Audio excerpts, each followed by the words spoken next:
I would like to welcome everyone to National Car Wash Solutions Fall Trade Show webinar. My name is Laura Edgewan, National Car Wash Solutions Marketing Manager. We are glad you could all join us today. On my right, you can see today's schedule of topics. Please use the chat functionality to type in your questions so we can respond to them. We hope you enjoy today's topics.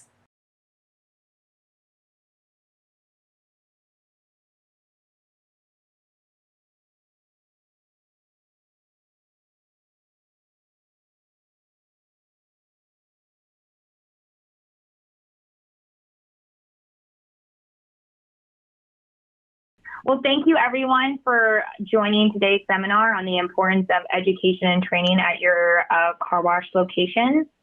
We have a couple guests here today at our roundtable.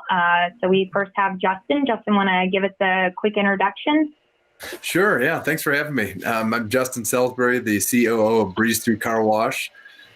We have 11 locations between Colorado and Wyoming, and we actually have a 3-person training department within our organization. So I'm pretty excited to contribute to this one today. Awesome. Thanks for joining us, Justin. And Blake? Absolutely. In his astronaut suit? Yeah, absolutely. Thank you so much for having me today. Blessed to be here. My name is Blake Newman. I'm the managing partner of Launch Car Wash located in Tulsa, Oklahoma. I'm excited to be here. Awesome. And last but not least, Tom? Yeah, I'm Tom Tilford. I'm the regional manager for Super Clean Car Wash, and we're based out of Sacramento, California. Awesome. All right. Well, again, thanks everyone for joining us online on YouTube Live today. We're really excited to be in this virtual setting today to talk about this important topic of education. So for the first question, how important is a training plan or having a training cadence at your car wash location, and maybe some tips or tricks for implementing that? Sure. So training, it's critical in any business, any industry, in order to deliver on the end service or end product you're trying to create. Without it, it's just somebody's opinion versus the next person's and how to accomplish anything. It's particularly important to have a good methodology for how to implement training when you're trying to scale your business. If you're trying to add locations, the second you walk into a McDonald's, for say, you might see what you would experience at most any McDonald's. That happens because of training being consistently developed. Imagine that anybody was allowed to put together their double cheeseburgers the same way, or in our case, load cars the way they wanted to at any location. What would our customers see without training that was implemented to not only complete the task a certain way, but how to deliver the message in completing the task? So I'd say it's critical in order to make sure you're really meeting the needs of the customer's expectations. Awesome. And what about you, Blake? Yeah, so we kind of have a culture of growth, and we really focus on personal development. So having a cadence or having a structure to that gives them something to buy in and build trust with. And then that builds commitment in the process because they can kind of see why we're doing certain things and where it's going to take them, and the importance of the foundation. Because, we focus on core values, the personal goals that they have for themselves at their current time and where they are in life, and giving them tools and more empowerment to get there faster. So we really just work on empowering them through the training process and make it a lot more exciting than, say, a typical mundane by the book. We do a lot of role play, a lot of, live action, a lot of training that is very interactive and fun for the employee. And that gets them excited about their potential new job because it's very interactive versus this is what we do and just follow it. It's so interactive. They wear spacesuits to work. Exactly. I mean, who can do that? Tom, you have anything that you wanna add to that point? It's hard to follow up a guy in a spacesuit, but I'll try. It's super important to set the culture with the training, and from day one. I mean, we start off training day one before you can ever even go outside, and what our expectation is as far as even as simple as wearing the proper uniform. I know it's like one of the most basic things, but it really sets the pace as far as what the expectations are. And then as far as the training, there's a lot of follow up and role play, like you said, and a lot of kind of, I don't know, I like to call it like on the fly training. So there's a lot of it that's structured, but then there's a lot of it as soon as you see it, you gotta coach for improvement and all that kind of stuff. So I think it's just huge. And I think, Blake, to your point, getting the employees on board is obviously going to be a huge part of your training at your location being successful or not. So, Blake, do you want to talk a little bit more about how you get them on board and excited, other than obviously wearing a spacesuit? How do you get them on board and excited about learning and the importance of that, and about the employee engagement piece of it? Yeah, so what's really unique about our training plan is, although we have a precise way of our processes and way of running business, we still customize the training plan for the individual. So when they're going through training, it feels very calibrated to their needs or where they're wanting to go. So everything starts clicking for them, and that gets them excited. And then it takes them to where they want to go and learn about the tools that they're learning and training. And a lot of our first couple of days at the car wash, although they do learn their word trap, it's really focused on just where they're at and identifying where they want to go, and then starting the training around the individual and not around the car wash. And I found that creates a lot more short-term buy-in versus kind of casting out that, hey, when you get in management, then you can grow. It's more, hey, you can start growing in day one and really start building that new confidence. And we really focus on kind of smashing those limiting beliefs that they have in their heads or that they tell themselves, because we hire them for their aptitude and their willingness to learn, not for their previous experience. So we really focus on what they're bringing to the table today, and then magnifying those skill sets. Awesome. So it sounds like, really building a culture around training and education is really important. Justin, I know at Breeze Through, you guys have done a pretty good job of creating that culture. So you want to talk a little bit more about kind of culture and how important education is to creating that culture. Absolutely. So much about our industry is unique in that we're one of a handful that have the stigma over it that we're often sought after for employment as a job, just to get some income. And unfortunately, that's not the number one reason people thrive in work. So they need reason to be at work. They need purpose to find meaningfulness. And if you think about how training can fit into that and start to dive a little deeper and maybe sprinkle in a behavioral assessment or something to that effect and a good regimen for how to follow up with that, people almost out of the gate, in our case, it's the first 46 hours in their time with us, learn more than they ever expected, which by the 12th shift, they wake up and go, holy cow, there's a lot to this. What that does is start to inspire them to want to learn more, want to reach higher, dig deeper into problem solving.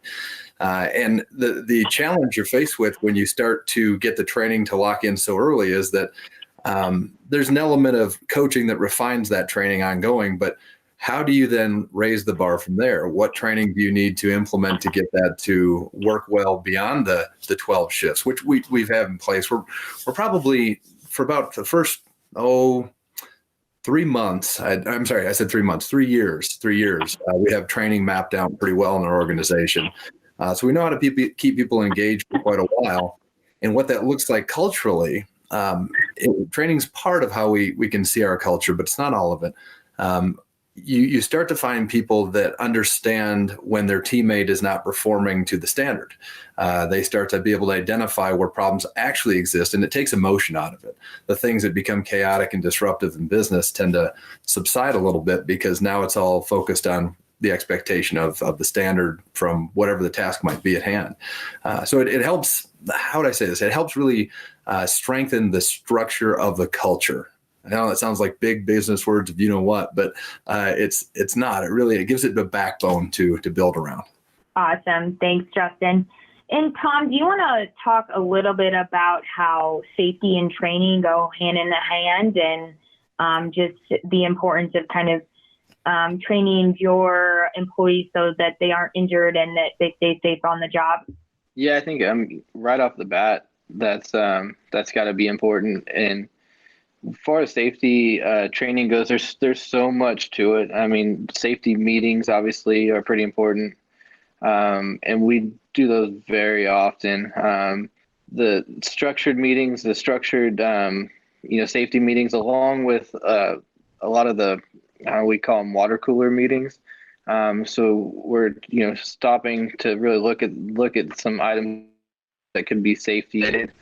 And then rewarding some of the employees for finding safety issues is pretty huge for us. So we definitely try to get the employees involved, especially with the safety stuff, to get them involved in finding the stuff that could be maybe I didn't see or maybe their manager didn't see. So we're all thinking about safety all the time. Awesome. Thanks, Tom. So next, I kind of want to talk about the ROI, return on investment. I think as a new operation starting up, car washes are it's a big investment, and just want to talk a little bit about the ROI on investing in a formal car wash training and how you guys see the return on the investment when it comes to training at car wash sites. Absolutely. So, I like to learn from guys like Justin. Being a young operator, my operation is more centered around best practices and what's new and hip in the industry. So I'm not kind of overcoming like old processes or old ways of doing business, like say some other operations are. So, by doing that, we're not seeking any formal training. We're more just making sure that there is proper time allocation of their work schedule to training, so that training is actually getting scheduled and then that it actually gets completed. Because if you don't schedule it, when you're washing 700-800 cars every day, you don't have time to just be like, okay, now it's time to train, stop loading cars. You have to have, the appropriate staffing and the appropriate matrix of your labor pool to where, hey, Johnny might be over here, but he's in a training module or he's working on this. and he's not, in charge of, say, the operations right now, but he's focusing on training. So the way our training is really different is it's very ongoing. And, I'm changing things and improving our systems and processes all the time, but it's not knee jerking. So if I ever am making a change to the system or process, it's a gradual change. And then I also involve the crew. So they're empowered in our innovation, in our process. So the young people have that empowerment because their voice is then elevated, because they're out there and they're my eyes and ears at the pay station, and they're the ones talking to the guests. So not that they may have a better way of doing things, but they might have certain hangups or might be able to provide certain feedback that, I could then improve their way of life and process by making our overall way of doing better, our business doing better by their feedback. And our formal training, we have some connection with some other corporate entities. So we have, a strong network of just an interior backbone of training. All of the large companies that I, study, the Fortune 50 companies, their CEOs, the top of their companies, the forefront is training. If you don't control training, if you don't control onboarding, then you can't control your brand. You can't control the experience. You can't control your operations because everyone's doing things their own way. Just like what Mr. Salisbury was saying over there was, if they don't have their way of doing business and, they have 11 locations, I don't have that scale yet, but I do have, multiple shifts. So I don't want the morning shift looking different from the evening shift or this manager running it different because the people may be coming at different times. So they're going to have a different experience even though it's the same location. So it's almost more important for me for a brand identity and brand exposure for us to find, hey, this is the way we do things. And no matter if it's Sally, Johnny, or Bobby, we're going to do the same way of doing business. So Laura, you had asked about ROI on training. And I think one of the things that can be a little challenging is how to quantify that. I've spent several years doing that, and I can speak pretty directly to it in our organization. And if you go back to when, we were 2-3 sites, that's when it became pretty prevalent that we needed some sort of structure around training in a formal role to take it on. So the reasons for that were at a customer service attendant level, about every 3 months they go through with this, there's about a $22,000 investment in replacing that person. And so what it looks like is a majority of that CSA's day is dedicated to these core areas. And then when they're not able to do those areas or perform those areas in excellence, or in other words, just with confidence, then you rock the boat and then you have turnover. Now you have a real cost. And that if you trail that back to training, that's at least how we looked at it. And it served pretty well over time. And so as we grew, it became, all right, let's put a company trainer here who ultimately moved into a director of training position. And now we have a company trainer under them where they focus on the 3 core areas that the CSA spend the most of their time with the intent to reduce turnover because of that exponential cost that you run into. But then when we had that role created, the second training role, we saw that when we have turnover at a site manager position, typically you see anywhere from 5 to 7 times that other cost I just mentioned. So now we're talking 6 figures of cost because of all the ripple effects that happen. And so let's just say, well, let's use the same logic. Let's put the director of training in charge of site manager development around training. Let's put the company trainer in charge of this. And then the next training position we have is to do with unlimited wash pass sales. And you can easily quantify that by the influence of the sales that are increased. So we always look at, if we're going to put this trainer in this position, how do we quantify the return on the investment? And so in most cases, it's through turnover and improving retention. And then in the one particular case, it's in increasing wash pass sales with team members. Awesome, Justin. Yeah, I think those are all great points of kind of the ripple effect of now having a proper, training plan in place. Tom, do you have anything else you want to add to that point? Yeah, I don't think we've ever, and I know we've never done, an actual numbers-based return on investment, but we know that those numbers are high.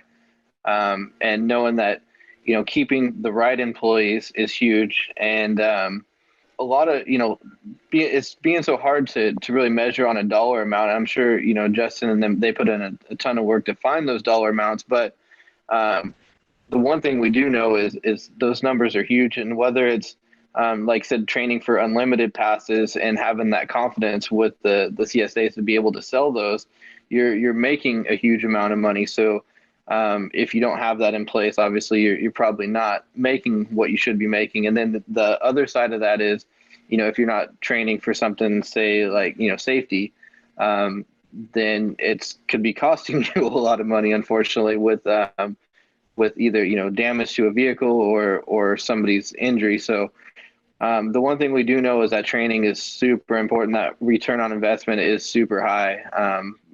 But it's, I mean, I always thought it was unmeasurable, but I guess Justin proved that wrong. Well, Tom, to your point, you mentioned safety and training, and I think that gets overlooked all too often. I'm thrilled to hear you guys have a program around that. We do as well, and it involves quite a few people in our locations. But it's a tougher one for me to confidently quantify because we haven't had a major accident. But imagine if you had. It doesn't take much of the imagination to imagine being in court through some settlement that's $250,000, $1 million, I don't know, over who knows? Mutilation is usually what comes up in those things, So I think it's great that you're speaking to training around safety, and I hope more operators sink their teeth into programs like that, because that's when you don't want to find out the return on.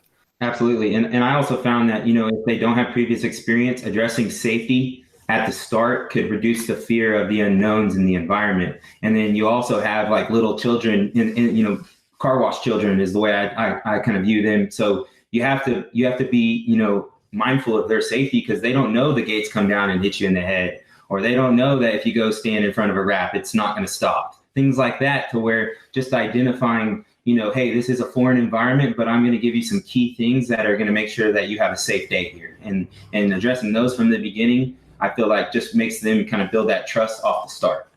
Yeah, no, I think those are all really great points. And, I think a safe work environment is also a fun work environment. So I'm glad you guys have all, focused on that and put that first for your employees. So kind of next topic is the evolution of training. In today's age, we see a shift from a lot of virtual training versus on-hands training. So if you guys want to kind of talk about the importance of both in-person training and virtual training, how maybe you guys have leveraged some online learning capabilities versus on-hand training. Let's have that astronaut take us to the moon on this one. All right, let's go, Blake. Absolutely. So with COVID, in-person meetings kind of became a little bit more complicated. It's hard to properly communicate, 6 feet away with mask on. It brings implications to hearing, understanding. People are kind of distracted. So by kind of creating some parallels with training, it made it more engaging for them. So our live action and role playing is still in person, of course, but we formed some more parallels. So I've always used Jolt for task management, integrated a little bit more of our training into Jolt that is more, systematic or checklist based. And then we also implemented the online training platform called Rise.com. So what that is essentially going to be able to do is making sure that all onboarding is getting the same, core processes, core values, our why, everything that can be prepackaged and isn't very, engaging, but this is our way of business. They can hit those modules and then come back and see it, polished, and then see it real world, and then see it polished. And so we kind of run those, parallel. It's not a total replacement. So I think a lot of people go wrong and they go totally digital. So ours is kind of 3-tiered. So we have our digital, with Rise or Jolt. We have pen and paper, and then we have our Rise. So Jolt, Rise, and pen and paper, that kind of makes it a lot more hands-on for them. And then it kind of divvies up the actual amount of in-person time so they can, have a little bit of training homework or take stuff home. And not that it's, overbearing, it's just knowledge-based for them to, be better informed at their job. Tom, I'm curious to know what you guys do. It's pretty similar to that. I mean, there's online or web-based training they go through the first 2 days of employment. Starting off with, just the importance and the why of, being on time and that kind of stuff. And then rolling into, the more important, the safety, the chemical safety, chemical room safety, and then the tunnel and lot safety. And in between each one of those, going out and actually, putting a finger on some of that stuff or putting an eye on some of that stuff and really seeing how it works after doing the module. And same thing with loading on that first day. And then after the loading, spending some time with their trainer doing some loading, really get them comfortable. I think is pretty huge on the first day of employment. Some people have done it before, but a lot of them maybe have never seen the inner workings of a car wash other than going through one. So getting them, I think, both involved in some of the video stuff so they can see it, and then going outside and actually being able to see it. And same thing, rolling into their second day of training is spent just with their trainer and doing some modules, and then going outside and modules and going outside. So they really get a good mix, I think, of online training and then the on the line training, I guess is what we call it. So online and on the line.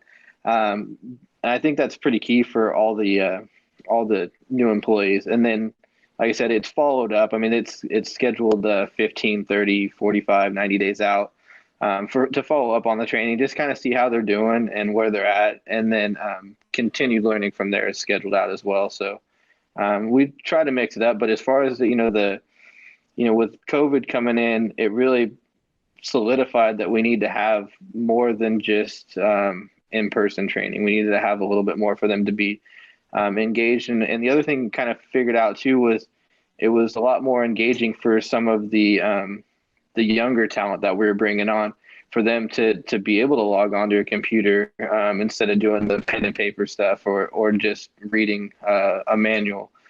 So for them to be able to see some of the videos really brought it in on their first couple of days, and they really got engaged with it. So we were pretty happy about the engagement with the especially the younger crowd. We've been diehards about having a manual and working hands-on with people for better than a decade now. It's served us pretty well over the years. However, as we've scaled, we've gotten tripped up on a couple things, and that is when it comes to being able to demonstrate some of the more particular things that are either inaccessible because the car wash is busy, or maybe there's something else going on in the pump room. The maintenance team's working on something. We've just found a lot of little tripping points along the way. We were, this year, the beginning of this year, we started building out a program to complement the training on a digital platform. And, it's something I brought to my Leadership Worth Following group and asked them about it a couple trips back, and they gave me a lot of grief over not having anything digital already. So here we are creating it as a complement to what we already do, trying to have that hybrid, sort of what these guys are talking about.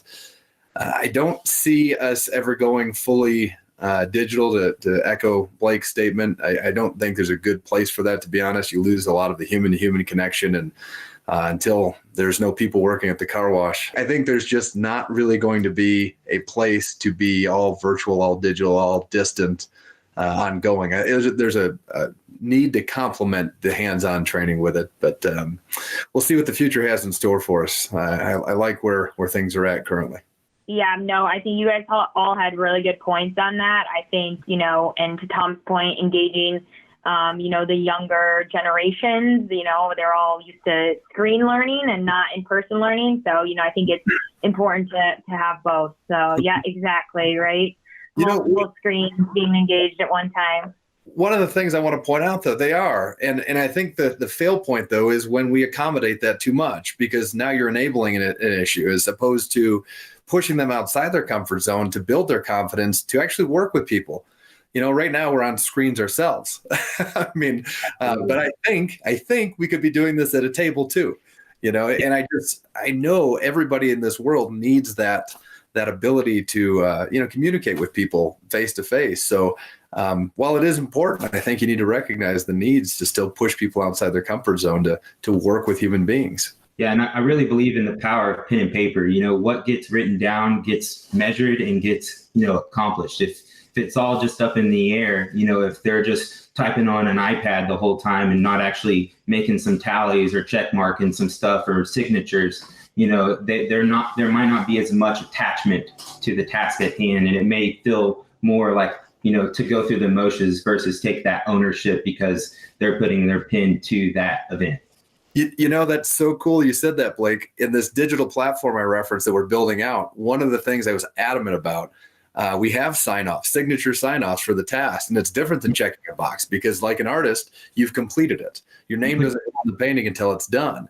So on the digital platform, we've incorporated the same thing. It's no checking the box. You don't tap it. You still have to sign your name. Yep. So I think that's a great point to be made. Those are all great points. And I think, the biggest thing is there's just different learning styles across the board, and engaging your employees in multiple different ways to get that engagement and get them on board with the education plan is awesome. So love hearing how you guys have all kind of incorporated the new virtual way of life, but also kept the importance of that on-hand training. So last but not least, how important is having vendors and partners that also realize the importance of training, and how important is that to you guys to select vendors and partners that have training plans or that can help train at your site? It's any partnership you can get is key. I mean, that's the word, in this industry, you can't do it by yourself. And whether it's, I don't know, even Talk Car Wash that we talk about, or, anything you can get to help you out, but have.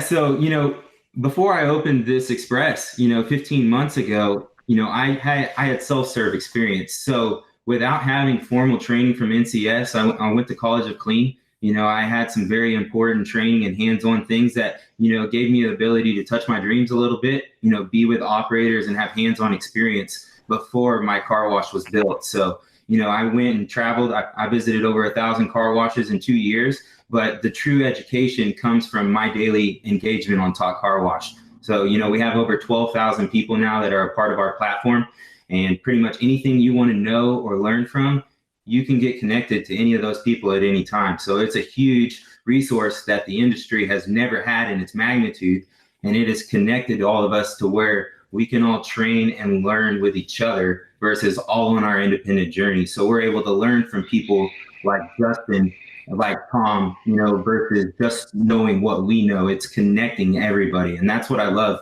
being a part of the platform. So that's where I get my education from. We don't do any formal outside vendor training. I am a direct client now as well. So it's just me and NCS and me and Talk Car Wash and the groups that I'm associated with, like Leadership Worth Following, and just learning and constantly surrounding myself with people that have the same intentions. You're up, Justin. Wonderful. Well, we wouldn't be where we are right now without the vendor training. Granted, we've evolved into a pretty self-sufficient machine, but where it began, it didn't start where we are. It began with needing the help from distributors from McNeil, NCS, Vacutech, Pure Clean, Sonny's. I can name probably 4 chemical suppliers we've been part of that have helped us with training along the way. And I guess I'll say this. I'll say it's incredibly important for people to embrace that with vendors, because vendors are generally the ones that are a little more anchored. But I do wonder how much this is going to change through a lot of the acquisitions that are going on in the industry. It's not that it changes the importance of training. I just wonder how it'll be a disruptor to accomplishing it well, or perhaps convincing the quick investor that's just trying to turn something that it's still important. It is, and I could make a pretty strong case for that. But I think there's a reality to how this might look different than it did 8 years ago when we were really sinking our teeth into it. So my vote is it's incredibly important to have not only the support there, but the resources and the people behind it to help your company thrive. Awesome. Thanks, Justin. And Tom, you have anything you want to end this question with?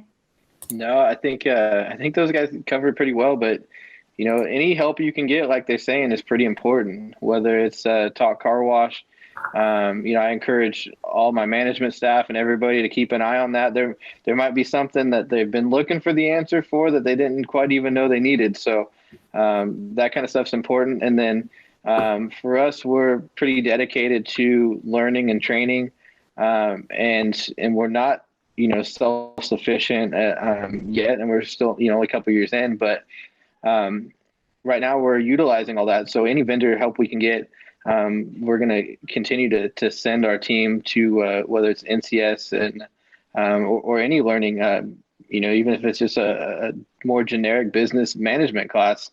We want our team to have the knowledge to take us to the next level. So we're really relying on any help we can get at this point.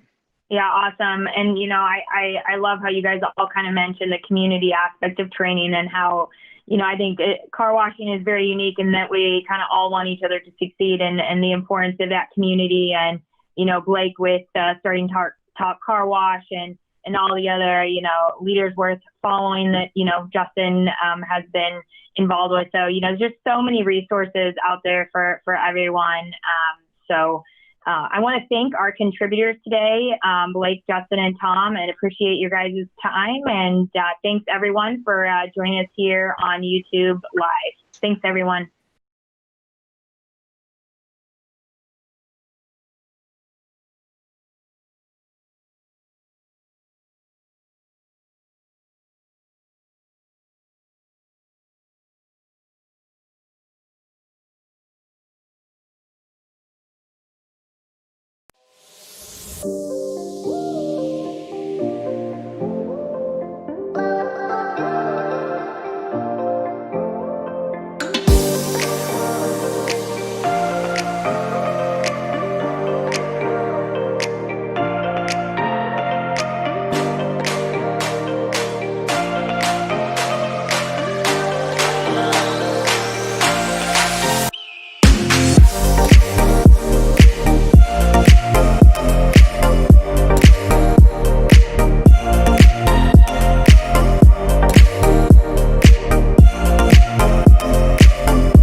Hello, everyone. My name is Pat Fredrickson, and I am the Assistant Vice President of Application Technologies Division of Cleaning Systems Incorporated. It is a pleasure to be part of the NCS Virtual Trade Show today and representing CSI, the newest member to the NCS family. Our Application Technologies Division's primary focus has always been provide solution application systems that allow the customers to apply and manage their chemicals with industry-leading edge technology, efficiency, consistency, management, and overall show and appearance. Application Technologies has primarily been known in the past for time-tested products such as the Miser system and the ChemPod. But today, I'm going to introduce some of our newer products that we initially were going to introduce at the ICA show, the metering tube, iSight, and self-serve solution cart. These products will further ease the management of chemical usage and also the maintenance that surrounds them. The following video will provide an overview of each product and some demonstrations of use. I just wanted to say about 10 years ago, CSI came to the show, to the ICA show, and they really revolutionized the way that the industry is today. It doesn't seem like that long ago, but CSI brought the Ultraflex system, the full line of the Ultraflex system, to the show. And if you think about all of the things that it affected and the way that we do things today, and actually the way that our competition does things today, it really did change the entire industry. And we led the way on that.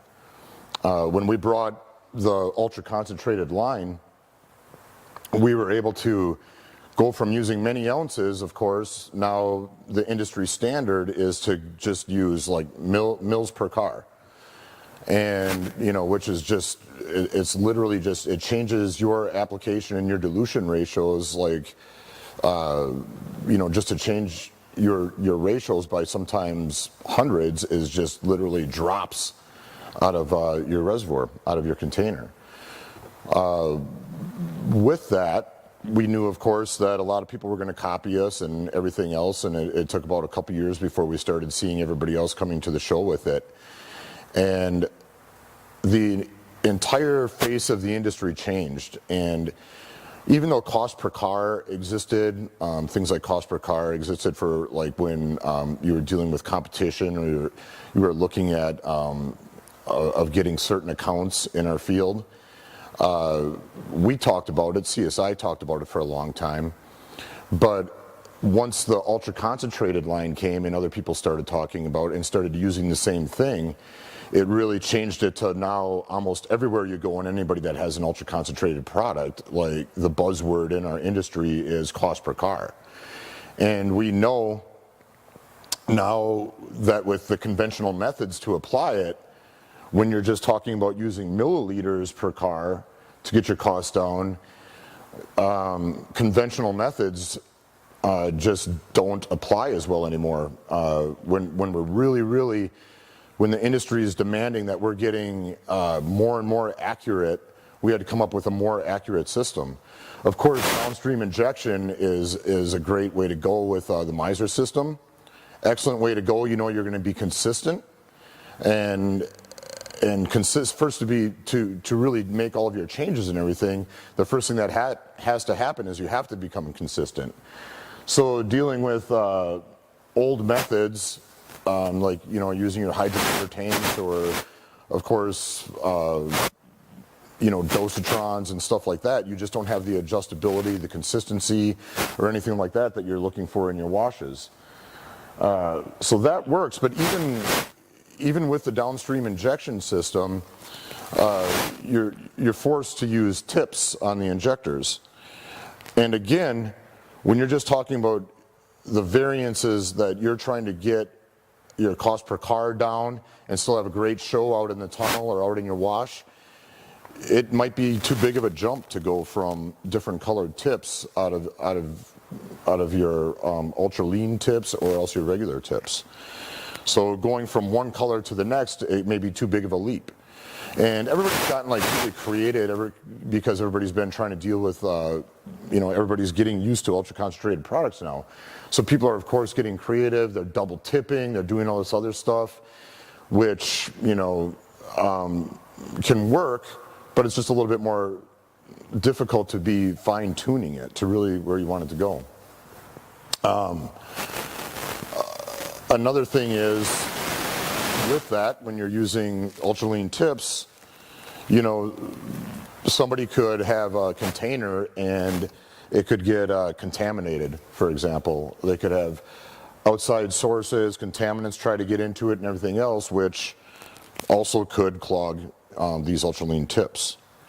So one thing that we took a look at this, and we looked at other methods that they used to do to restrict flow, and CSI created the metering tube system, or the tipless metering system.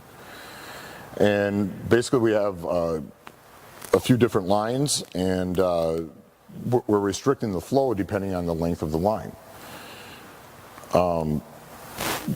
As opposed to the other systems that we had out there in the past that you've seen, instead of just guessing, CSI put a scientific method to it, and we developed a calculator. And it's all based off of the 3 different sizes that we have: the yellow, the gray, and the white. To cover the entire Luster line of ultra-concentrated products, we developed 3 different metering tube sizes, each having a smaller inside diameter than the standard tubing. Yellow, which is the smallest, gray is the middle, and white is the largest. It's 0.06 extruded tubing. Instead of guessing which tube to use in the tube length, CSI has made the process incredibly easy by providing a calculator found on our website. All that you need to know is the flow rate of the water, desired dilution ratio, and viscosity of the product. If you don't know your desired dilution ratio or the amount of mils that you want to use, you of course can, we've had this for a long time, you can go to your products tab, down to your application sheet, and you'll have all of the application data there that you need. In this case, we're going to use, we're going to grab UF313 polished cherry yellow, and you can see it on the application data sheet. It's going to give you your direct draw application, how many mils you want to use, or your dilution ratios. So in this case, we're going to use the averages. We're either going to use 7 mils for how much product we want to use in the wash time, or we're going to use a 1 to 250 dilution ratio. So going back to the website, we now have that information. We can go to the calculator tab and down to the metering tube. There we can take the information that we had, and there's a couple different ways we can do it. We can do it by volumetrics, or we can do it by dilution ratio. If we go by dilution ratio, you need to know your injector size, or you need to know approximately how many gallons per minute of water you're going to be mixing it with. In this case, we're going to use an 057, and our desired dilution ratio was 250. This is going to give you, oh, and we also have to switch to the 313, which is what we said we were going to do. This is going to tell you you need 5 inches of yellow, of the yellow tube. The other way that we can do it is we can go with volumetrics and just focus on how much product we want to use per wash. So with volume of chemical, we said the average was 7. We're going to use a gate time or a car wash time of 25 seconds. And we're still going to use, polished cherry yellow. And this is telling us that we need 4.5 inches of the yellow tube. So what's going to typically happen is that this is based off of these numbers where the calculations derive from are based off of perfect circumstances where there is no back pressure or any other faults, like with a bad injector or anything else that can go down, too small of a friction line loss or anything like that in your tubing. So chances are it's not going to be spot on as soon as you do your first calculation, but you're going to do volumetrics right after it, or you're going to weigh it, and you're going to see where it's at. So in this situation, it told us to use 4.5 inches of the yellow tube, and let's just say that we got 6 milliliters instead of 7, which is what we wanted. So we put the tested volume in here when we retested it, and the test time, 25 seconds, not 325. And we used 4.5 inches of yellow. So now it's telling us that our new length should be 3 7/8 inches. I found this to be very accurate. It'll usually be spot on after the second one because it has to take back pressure and all the other affecting elements into consideration. Last year at ICA, we introduced the iSight. Since then, it's really taken off. It's become very popular. In fact, we had a hard time meeting with our demands. We had to rely on our vendors to increase their inventory and working with them. It was pretty challenging for how popular it's become. It's a convenience tool that provides a quick, clean, and easy way to spot check your volumetrics or your chemical usages. I think one of the biggest things about this is the amount of time that it saves you. I think when people look at it, the return on investment is great. It doesn't take long compared to the old conventional way of either weighing or doing volumetrics in your beakers. It's just much quicker. You can get in and out of sites much, much faster than what you could before. I could demonstrate it, but I think instead we have a really good promotional video that's found on our website. And just as a reminder for everyone to know that it's out there so you can show your customers, we're going to show that once more. Thank you.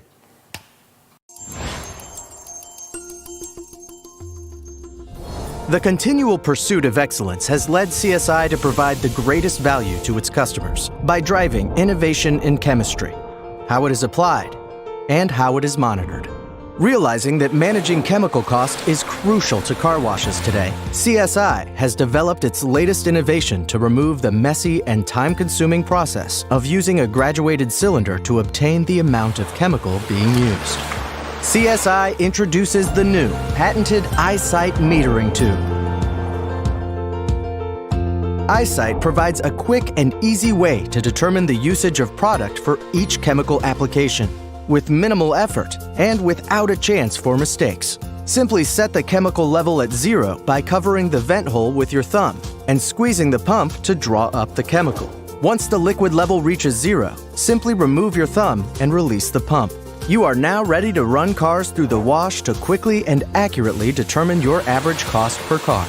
iSight makes calculating average cost per car a breeze by displaying the amount of product used in easy-to-read increments as the liquid level decreases in the tube, eliminating any calculations needed to determine how much product was used. There are no more messy and costly chemical spills, as the tube is positioned inside the reservoir. With no fittings outside of the reservoir, there is zero chance of leaks, wasting precious dollars of products. iSight can be kept at eye level, allowing you to see the precise level of chemical in the tube without having to crouch down on the floor to get an accurate reading. iSight is a fast, easy, safe, and clean way to measure your chemical usage and cost per car. No longer will you need to deal with the mess and lengthy time associated with conventional volumetric methods. Visit www.isight.one to learn more.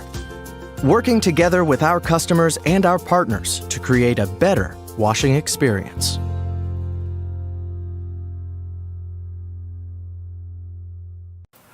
Another product that we came out with was a self-serve solution, which is basically chem pods, misers on a cart for a self-serve bay. The self-serve market was deprived of a lot of the benefits that you saw in the in-bay automatic market and the tunnel market that they've been taking advantage for years. Basically, every self-serve out there had unreliable and inconsistent application systems. And I don't know if people really didn't want to invest into it back then, or if it was just a standard way of doing it, but it was all hydrominder tanks and hydrominders, which everybody knows that that's a very old way of doing things. And we've made a lot of advancements since then. We, of course, with the Miser system filling up the chem pod with downstream injection, you then get your consistency and dilution ratios, and the chem pod gives you consistency in your application pressure. What we did is we had some requests from some people, and we decided to go with it because of the very limited space that they have in self-serve equipment rooms. We were asked if we could bundle it all, put it all together on a cart. And we did this last year, and we put it in a few different places, and it was a huge success. We were able, with our biggest cart, we were able to put on the Miser system, pump, reservoirs, and 7 chem pods. It has 5 other chem pods on the back side of this and 5 other reservoirs. And so this is just a very good display of what we're able to do on something that would take triple the length of hydrominder tanks. This gives you everything that you need. It's basically a plug-and-play system. Everything is pre-wired on here already. The only thing that would be mounted on the wall separately would be the starter box for the pump. That we, because of high voltage and everything else, we would like to see that mounted on the wall. But once that's disconnected and your plumbing is disconnected, you could move this at any time if you need to do maintenance around it or whatever it may be. It also saves wall space because a lot of times it's just not available to mount this stuff on with conduit, plumbing, and everything else that you find on the walls. So it's a really simple system that's a big value to a lot of the self-serve industry. Again, chem pods are the same old thing. You can feed up to 8 bays with each chem pod. Everything on here is going to be all of your low pressure applications. You're also going to have your high pressure inlet feeds. Having it all pre-wired and pre-mounted, you're going to just run your inputs to this quick start junction box is where your normal solenoids for each bay would go, or for each application for each bay.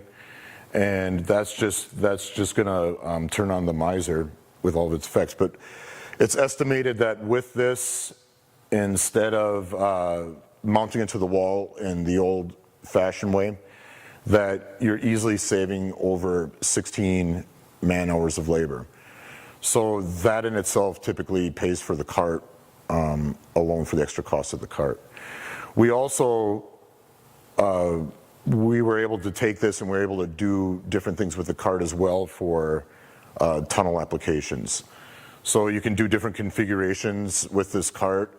If same reasons, you don't have the wall space or you just want it to be a little bit more mobile, but having all of your chemicals and your Miser unit on for a tunnel is another very convenient thing. And again, you're saving the man hours on the installation of it.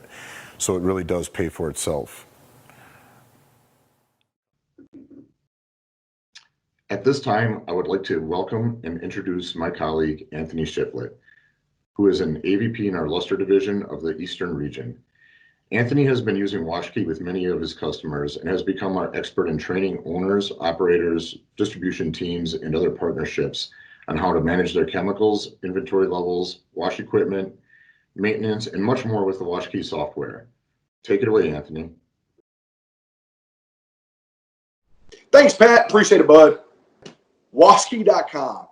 It's a cloud-based portal. It can provide comprehensive, critical information and KPIs, key performance indicators, about your car wash, okay? And the multiple sites, right? It doesn't just be one site. The information is provided in a dynamic format that enables you to get a big picture view while at the same time having the ability to dive down into the weeds and the details when needed. You can obtain time-sensitive reports and notifications, as well as view historical data, okay? So it's not just something that you go over, you saw yesterday's. You can view last year's data, okay, in WashKey.com. You can see the trends, It's something that provides tools to control inventory, track cost. You can track maintenance in it. You can report issues. Okay. It's indispensable in the management of a car wash. If you haven't been introduced to it by your RSM, give them a shout. We'll be happy to go over with you, do a training session. You can introduce multiple locations from mobile devices. You can do it from your iPad. You can do it from the back room. You can do it from your desk. You can see data from one site or 100 sites, as some of you on the call actually have online. You can look at cost per car, wash package input counts, how much chemical you've added or used per car. It's just a complete site management tool. You can schedule the maintenance and report issues. One example of that would be if you're at a site using it, washkey.com, right, and you notice that something is leaking into the parking lot, okay, and you need to tell everyone now. You can do that through washkey.com and report an issue, okay? So it can help you there. It can help you fix a tire brush or a tire shine machine or whatever. You can get that information to the right people in mass communication all at once with a red flag, okay? All of it's done in an intuitive, easy to navigate user interface. Give us a shout, call us, right? We'd love to help you with it, no matter who your CSI representative is, your RSM, your AVP, your DSDM, your DSM. It's a customized presentation. We'd love to go over with you and show you what we have. Some of you saw it in its infancy last year at the ICA show. You've seen the updates as we released them. It's came a long way. We'd love to help you manage your car wash sites, okay? This concludes the application technology segment. I hope that you have gained interest in some of these newer products, as CSI is excited to partner with NCS and extend our future products and services in a way that could revolutionize the car wash industry. Please go to cleaningsystemsinc.com to learn more. Thank you.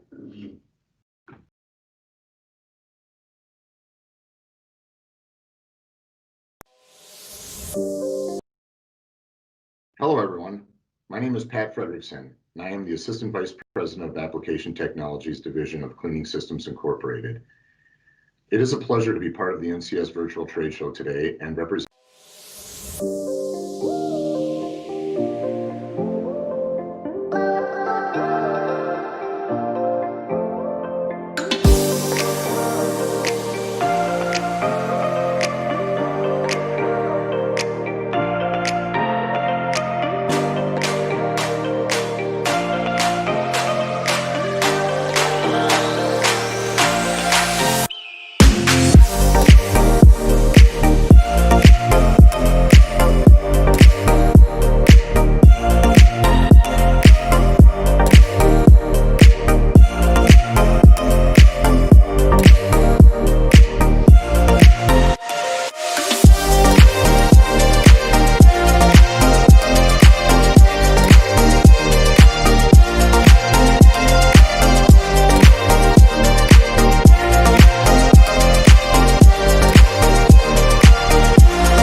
Hello everyone, I'm Shane Wells.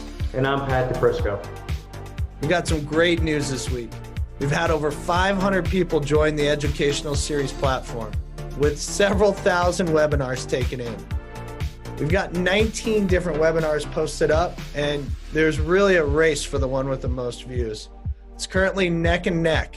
It's a tie between Rapid Recapture by Suds Creative and our very own Inside Analytics. Pat DePrisco is our guest today. He is currently the Vice President of Sales for the western half of the U.S. for NCS. Over the past 16 years, he's gained his experience through installing several hundred car washes and really made a name for himself in the industry.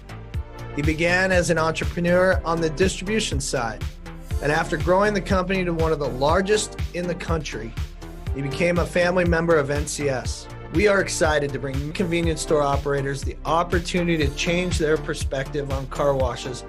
This session will dig deeper into the idea of growing revenue in a place that you've not considered before or want to see more clearly. Welcome to Increasing Your Car Wash Volumes at the C-Store.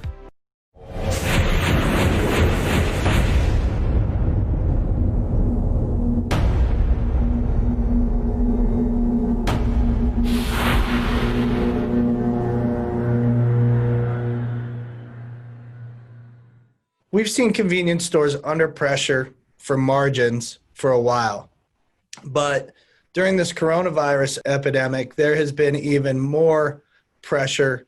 It's come under more serious consideration. We've got reports back that at C-stores, customers are purchasing less high margin items and more of the low margin items like alcohol and tobacco and less of the food products. Right. We've seen that across the country. Like everything that's happened to us, this will pass. What I see is, as we come out of this, how do we come to market? We're going to have to be different. We're not going to be just opening up status quo. So as we look at the new way to come to market, this is where that new experience, reload, refresh comes into play. Okay, so we can somewhat deal with these pressures, managing orders, refocusing on labor costs, refreshing marketing for increased sales. Specifically today, we're here to talk about car wash revenue and the profit available to C-stores in this space. So I work a lot with convenience store customers. They're all into that mindset that the car wash that they currently have is a necessary evil. It's out there, it washes cars, they have to reset it. But they don't put a lot of thought into it. It's not branded anything special. And when I present the concept of the refreshing the bay or adding the express tunnel and what they can do with the marketing and the volumes I can get out of that, some of them are just shocked that they've never considered it before and are excited about looking at a new opportunity.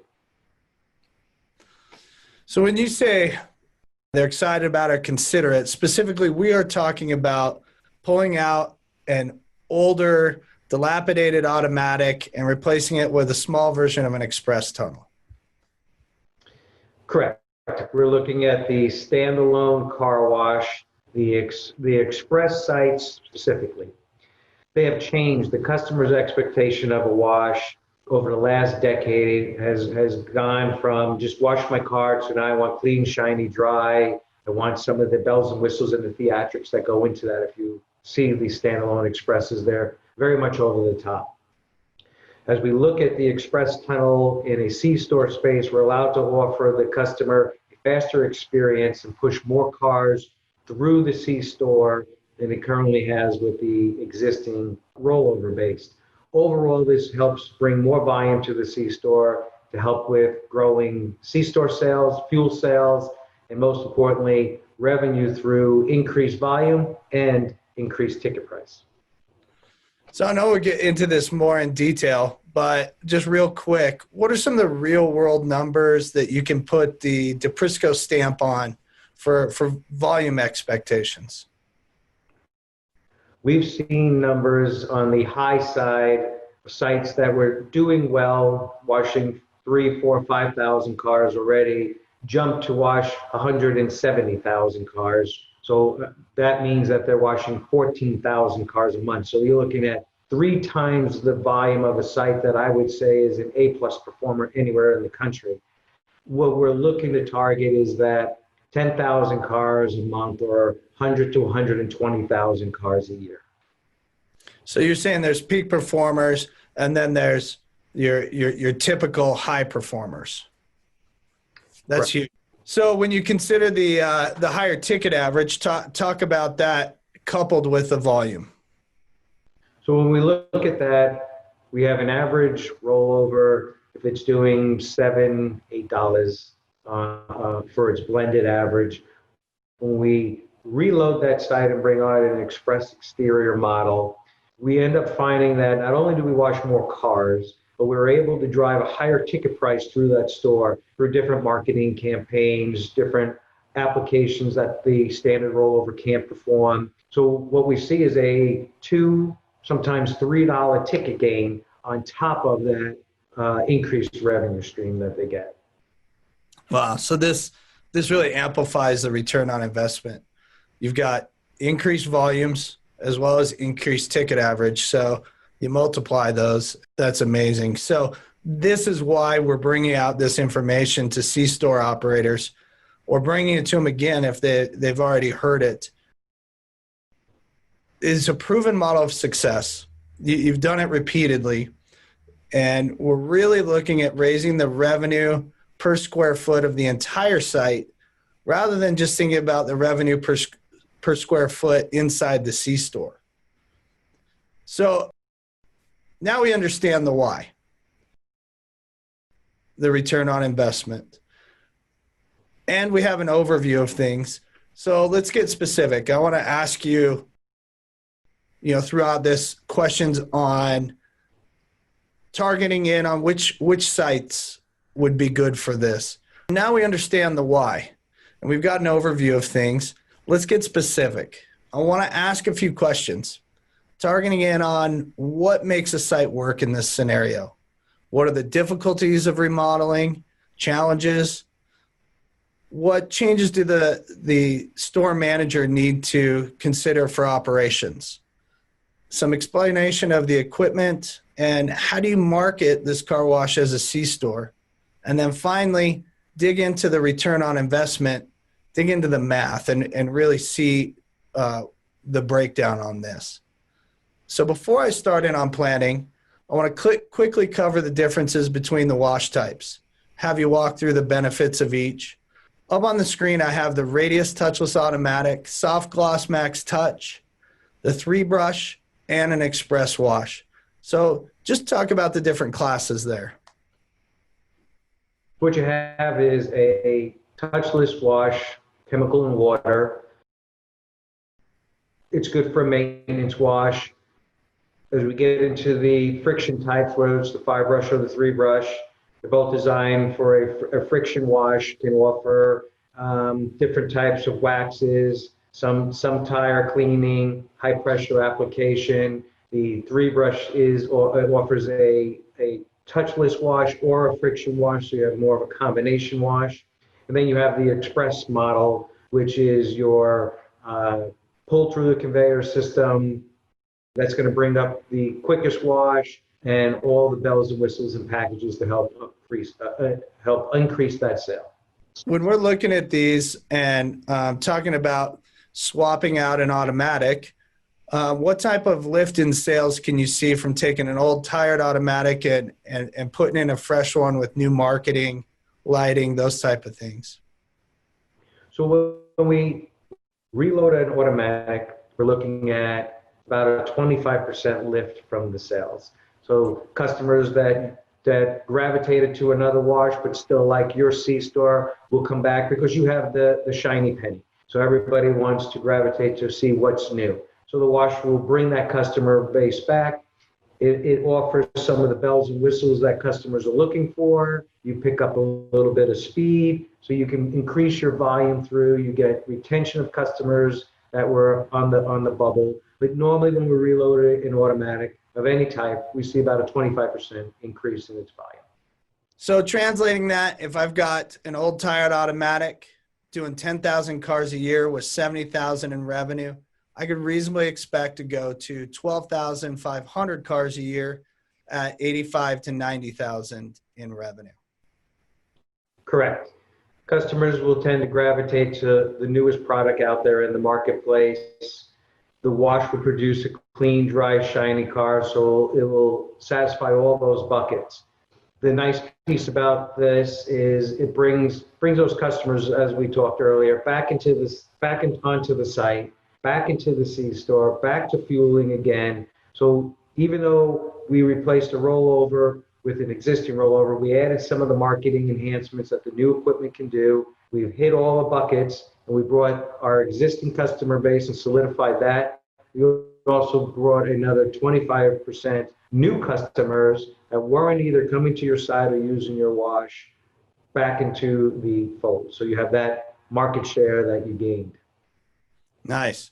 So we're refreshing and renewing the car wash the same way we're refreshing and renewing inside the C-store. So it's proven that this increases sales, provides a good return on investment. Automatics can typically do 6 to 12 cars per hour. And so they're putting a clean, happy customer out of the bay every 5 to 10 minutes, depending on which wash they select. You compare that to the express model. We, instead of doing 6 to 12 cars, we're now doing 60 to 80 cars with no problem. Clean, shiny, dry, extra waxes, all of the enhancements now that we can drive those ticket prices up. What it translates into is we can put out a car every minute, roughly. If you take that volume against what a rollover does, you can do 5, 10, 15 times more the volume than an automatic can. So if you have a site that's hindered by stacking or is so busy that customers are waiting 30 minutes, you can now put all those cars through 5, 10 times as fast and keep up with the demand of the customers wanting to come through. So nobody's leaving the site or walking away. Not to mention the critical point is we're driving more volume at a higher ticket price. Right. More volume is speed of service. And just as a side note, we're accomplishing that because not only do we have more cleaning power in a tunnel, but we're also processing multiple cars at the same time. Somebody's paying, right. Somebody's getting pre-soak, somebody's in the rinse section, and somebody's exiting the bay. So there's so many facets that bring this speed of service, which is so important. So on screen, I'm referencing a study from C-Store Decisions. They did a webinar series, and they referenced the 2018 Miller Coors study that they found if a customer cannot find a beer product that they're looking for inside the store, a third of the time they'll leave without purchasing anything. On the other hand, if they can find their brand in 10 seconds or less, they're more likely to purchase other items in the store. They go on to say, understanding your customers can increase revenue not just for your alcohol sales, but also your non-alcohol offerings. Bringing this over into the car wash, customers want a fast delivery of service as well as a good product. And when they get that, they're more likely to purchase other items from your site, whether it's fuel or food. 100% correct. I mean, Mills Coors hit it right on the head. Customer wants a great experience. The automatic can give you a great experience, but the express will give you speed, will give you more options to choose from. That customer becomes happy with the overall wash that they have. They're more inclined to come into the store. They're more inclined to become a gas customer. So through those processes, you're increasing your volume of snacks and sodas and cookies, everything that's inside the store at a nice margin, as well as a fuel volume, as well as generating a higher return on the car wash. So now you have 3 strong profit centers within your organization. Yeah, I'm not sure why we need a study on that. It's pretty simple when you think about it. If you're giving them better products and better services, they're going to increase their purchases. But it is obvious that refreshing the automatic and rebranding it's a good investment. And wherever possible, an express tunnel should be considered. And then you can have a game-changing situation. So now we've covered the different types of car washes. Let's get back into the express. And first, let's talk about existing C-stores and site selection. Tell us what makes for a good potential site and what are some things that are restrictions? When we're planning on putting in an express model, we're looking at increasing your throughput massively. With this, we need to make sure that your current bay, your ingress, egress, where the pumps are, how much power, all of those things come into play when we look at, will the property handle the volume that's going to have? The number one thing we need to look at is, what does your existing building look like? How big is it? How tall is it? How wide is it? All of those are factors that are going to make this a easier transition or much more complicated and much more expensive transition. I've got up on screen the first of a couple layouts. So let's just kind of talk through these a little bit. One of the things in that list, equipment room, really important, necessary even for the tunnel. So walk us through this layout. Tell me what you think of it. Well, this is a great site. So you have the car wash sitting off to the side. You have great ingress, egress into the location. You have a massive stacking exit into a row of vacuums. So what we have here is an A+ site. So you have, looks to be a 50, 60 foot building. We could probably add another 20 feet outside the front. So we have some 80 feet of total car wash space to play with. We can probably generate speeds of 80, 90 cars an hour through this site with all the vacuums and the way it's situated. So I would say that this is a home run site. If I was looking at it saying it looks like it would be the easiest to upload. It looks like you have all the power there because of the vacuums that already exist. True. This is an actual site that we did, and it was a home run. So they had an in-bay automatic that was washing around 20,000 cars a year and remodeled with an express, and now it's producing over 120,000 a year. Ticket average is up. In-store sales are up. I couldn't get in-store sales figures. They didn't want to give that information up, but it was a perfect fit for an express.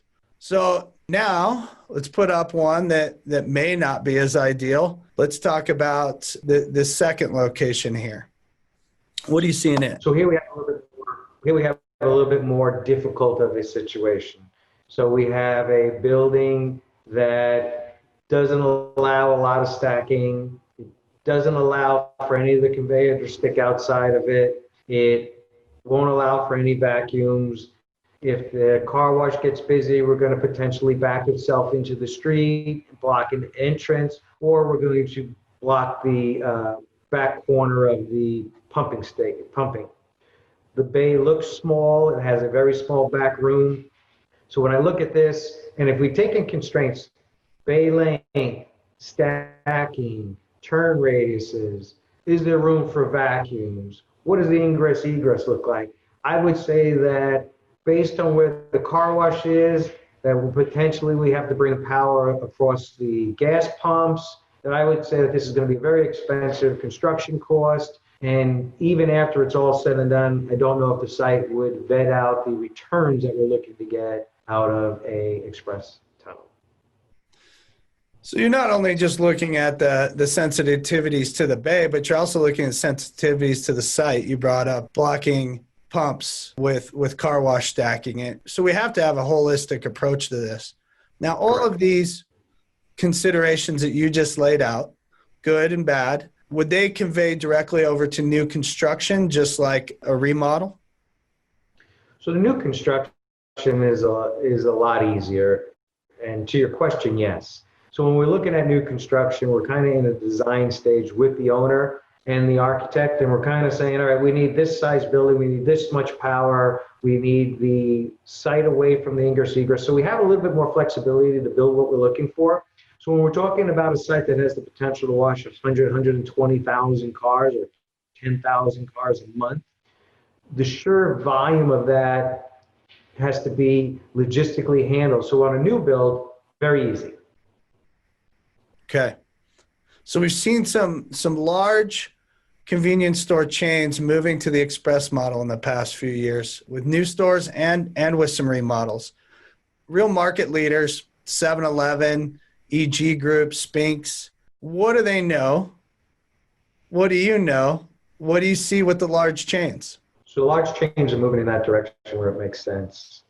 They're getting into the business because they can produce more volume onto their site. They've caught on to the fact that not only are we going to increase our car wash volume, but we have the potential to capture a market share that we didn't have at that time. So meaning everybody likes the car wash, they come to the car wash, there's a patronage about the car wash, so I use the C-store, and they can capture that piece. The bigger part is that if they have a few of those located, they can start selling the fast passes, which we'll get into later. But then they can market their sites as a buy a fast pass or come bring your loyalty here. And then if you're 10 miles over there or wherever you are, and there's another, that's been the big difference.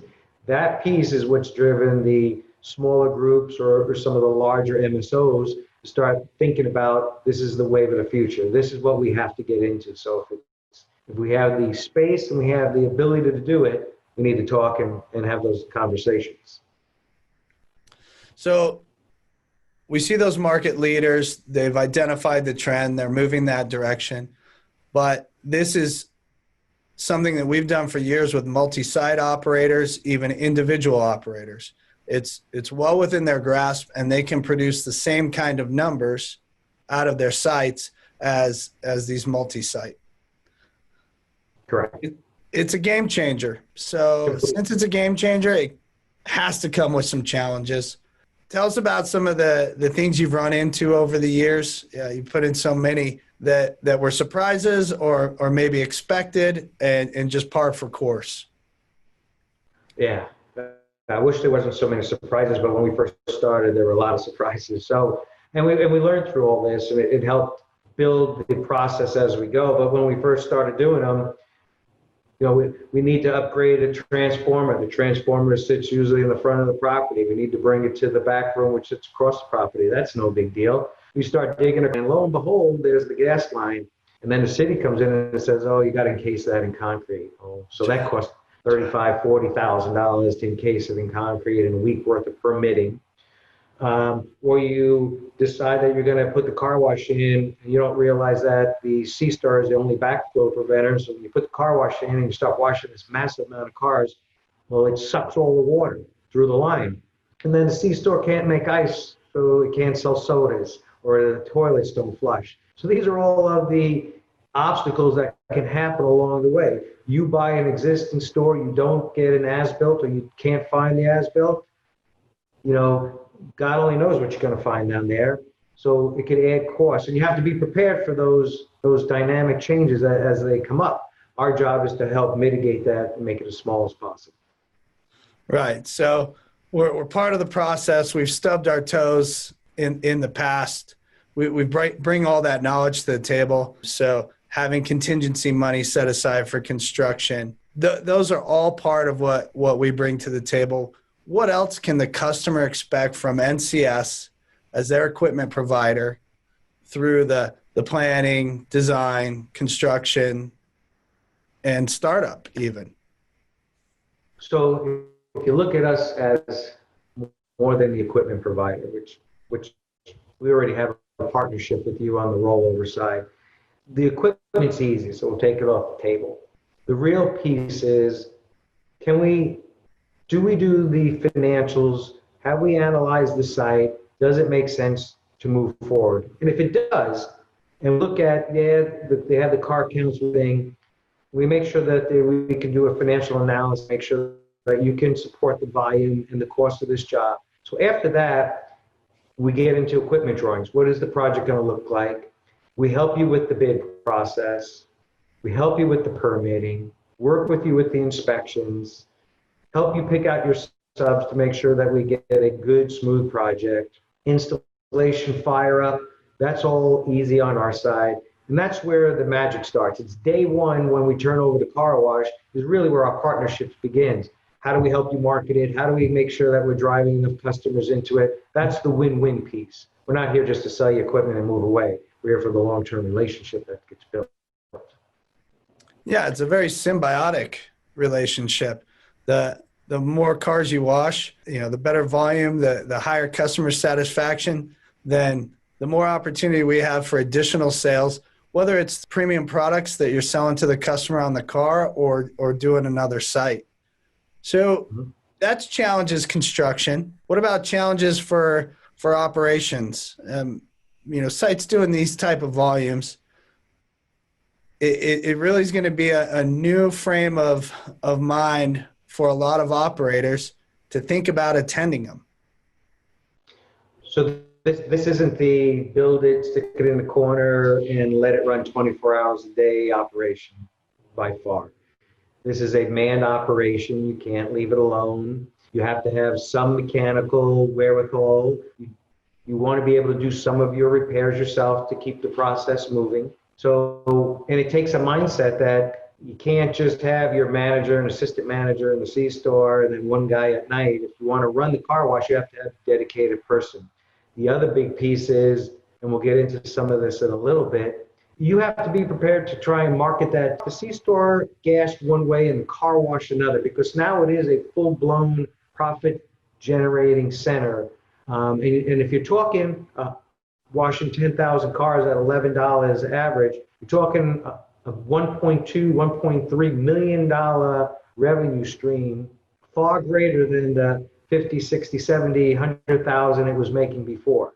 So you have to respect what you have there and change your mindset. And if you're not prepared to do any of that, then this wouldn't be for you. But if you are prepared to jump into that, then you can really get the benefits. Those are the major challenges. We help through the process, we guide and bring that knowledge and experience. Let's look at some of the pictures of some of the construction, what it takes to turn an automatic into an express. Ones in particular that you'd like to look at. So we're going to pull up a site we did in California, and this site was a very successful rollover. And if you can see from the pictures, it's a 47-foot bay roughly. We had a little bit of room out the end. The exit was a aggressive 30-degree angle going out, so the car fell out and left, but it had good volume. So it made sense to look at how do we transform that into an express tunnel. So if you see the construction, we're tearing out the bay, we're tearing out the concrete, we cleaned up everything, we put new lights in,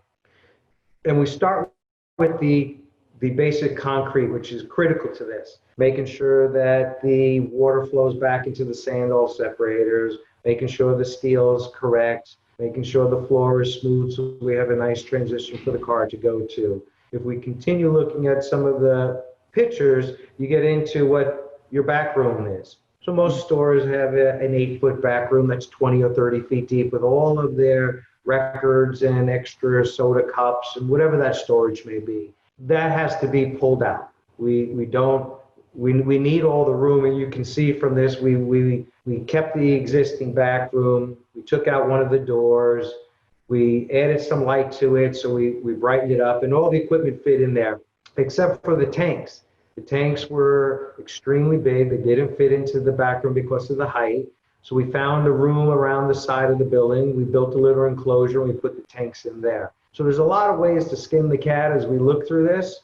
And if you look at the final offering, you can see the arches, you can see the equipment, the lighting has brightened up the bay. The critical point I want to put on this, there is no, and this is a Shell site, there's no Shell anywhere in this name, nor is the name of the car wash the name of the site itself. We worked with them to completely market the car wash different from the C-store. And then we took that marketing campaign and changed the name of all their rollovers too, so that any customer went to their site, they would see the new brand as part of the rollover, the tunnel, but it was a separate entity, and it had its own employee. They had their own assistant manager, managed the C-store, managed the car wash, but we kind of broke up and separated the two so that we can maximize its potential. And oh, by the way, that car wash a month or two ago before all this happened washed 14,500 cars. Not too shabby. You were talking branding there and bringing the sites together. That naturally brings us into memberships, pay station, how all of this truly revenue generating station comes to play. So when they're branding all these sites together, or even if you're an individual site, tell us about membership programs. So membership programs are essential to the operation. It's a guaranteed revenue stream the first of every month. Rain, shine, snow, COVID-19, doesn't matter. The membership keeps coming through. Piece that's important for us to do is look at the pay station. Normally on a rollover, we have a old Wash Select 2 or maybe a C-Start. That pay station is not going to be robust enough to handle what this needs to do. So in order to sell these fast passes, we recommend using a more premier POS system. DRB happens to be the premier vendor in this space.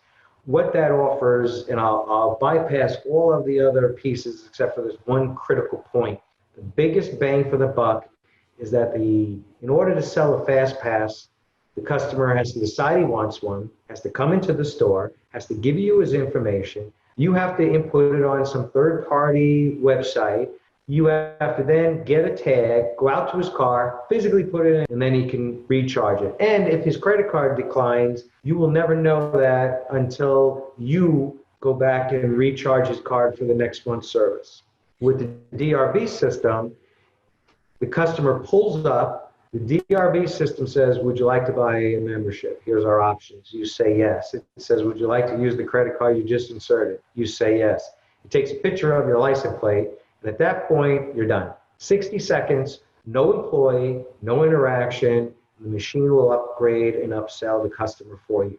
So that, whatever the expense of DRB is, that dividend alone will pay you 10 times over when you have 1,000, 2,000 members, and you didn't have to have an employee there stationed all day long trying to upsell customers.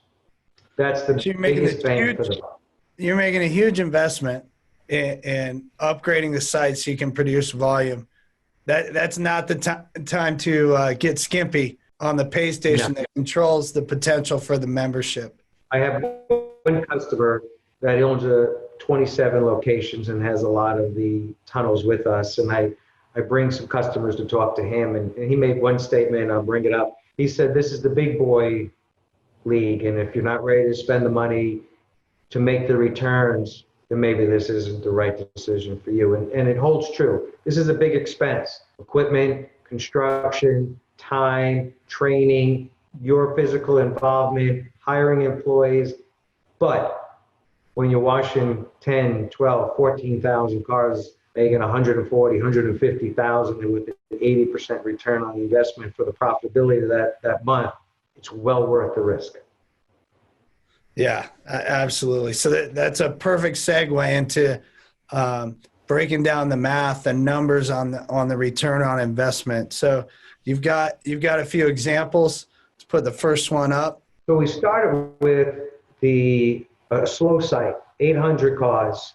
What we ended up doing was the site had all the demographics to make sense that it could be a strong candidate in the wash business.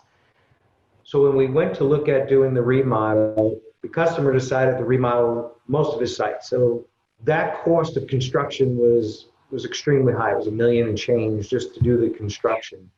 But he went from 800 cars to washing 4,000 cars. He went from $6 an average to $9 an average. So when you look at it, is he ended up going from $70,000 a year to $500,000 a year. The piece that you have to look at is, if you just look at that number, he's looking at a return on investment about 3.95. So 3 years, almost 4 years, which isn't bad. But then we looked at what happened to his C-store. Well, his gas volume jumped up another 190, 200,000. His C-store business jumped up a couple hundred there. When you put that into the mix, as all that revenue was driven by the increased car wash and the increased volume to the site, his 4-year commitment dropped down to 2.3. So now you have, and that covered the full renovation of his C-store also.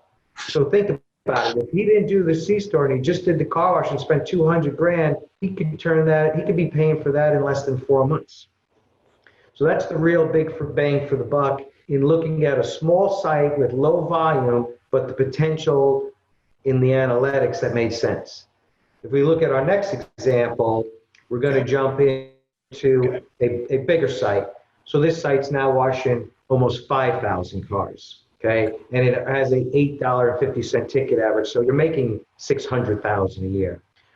Well, when the customer's got that kind of volume, that's also a difficult conversation to have, because now I'm telling him he's going to double his volume, he's going to increase his ticket average, but you got to get him to believe that. So once we showed him the analytics, once we showed him some success stories, he moved forward. That site cost about $125,000 to remodel. The remodel time, we haven't talked about that, but I'll just give you a rough idea. It's about 8 weeks, 7 weeks, so you're going to be down. So we have to factor that lost revenue on a very high volume site as part of the cost to make the transition over. Significant. But when we opened up that site, it washed 10,000 cars and had an $11 ticket average.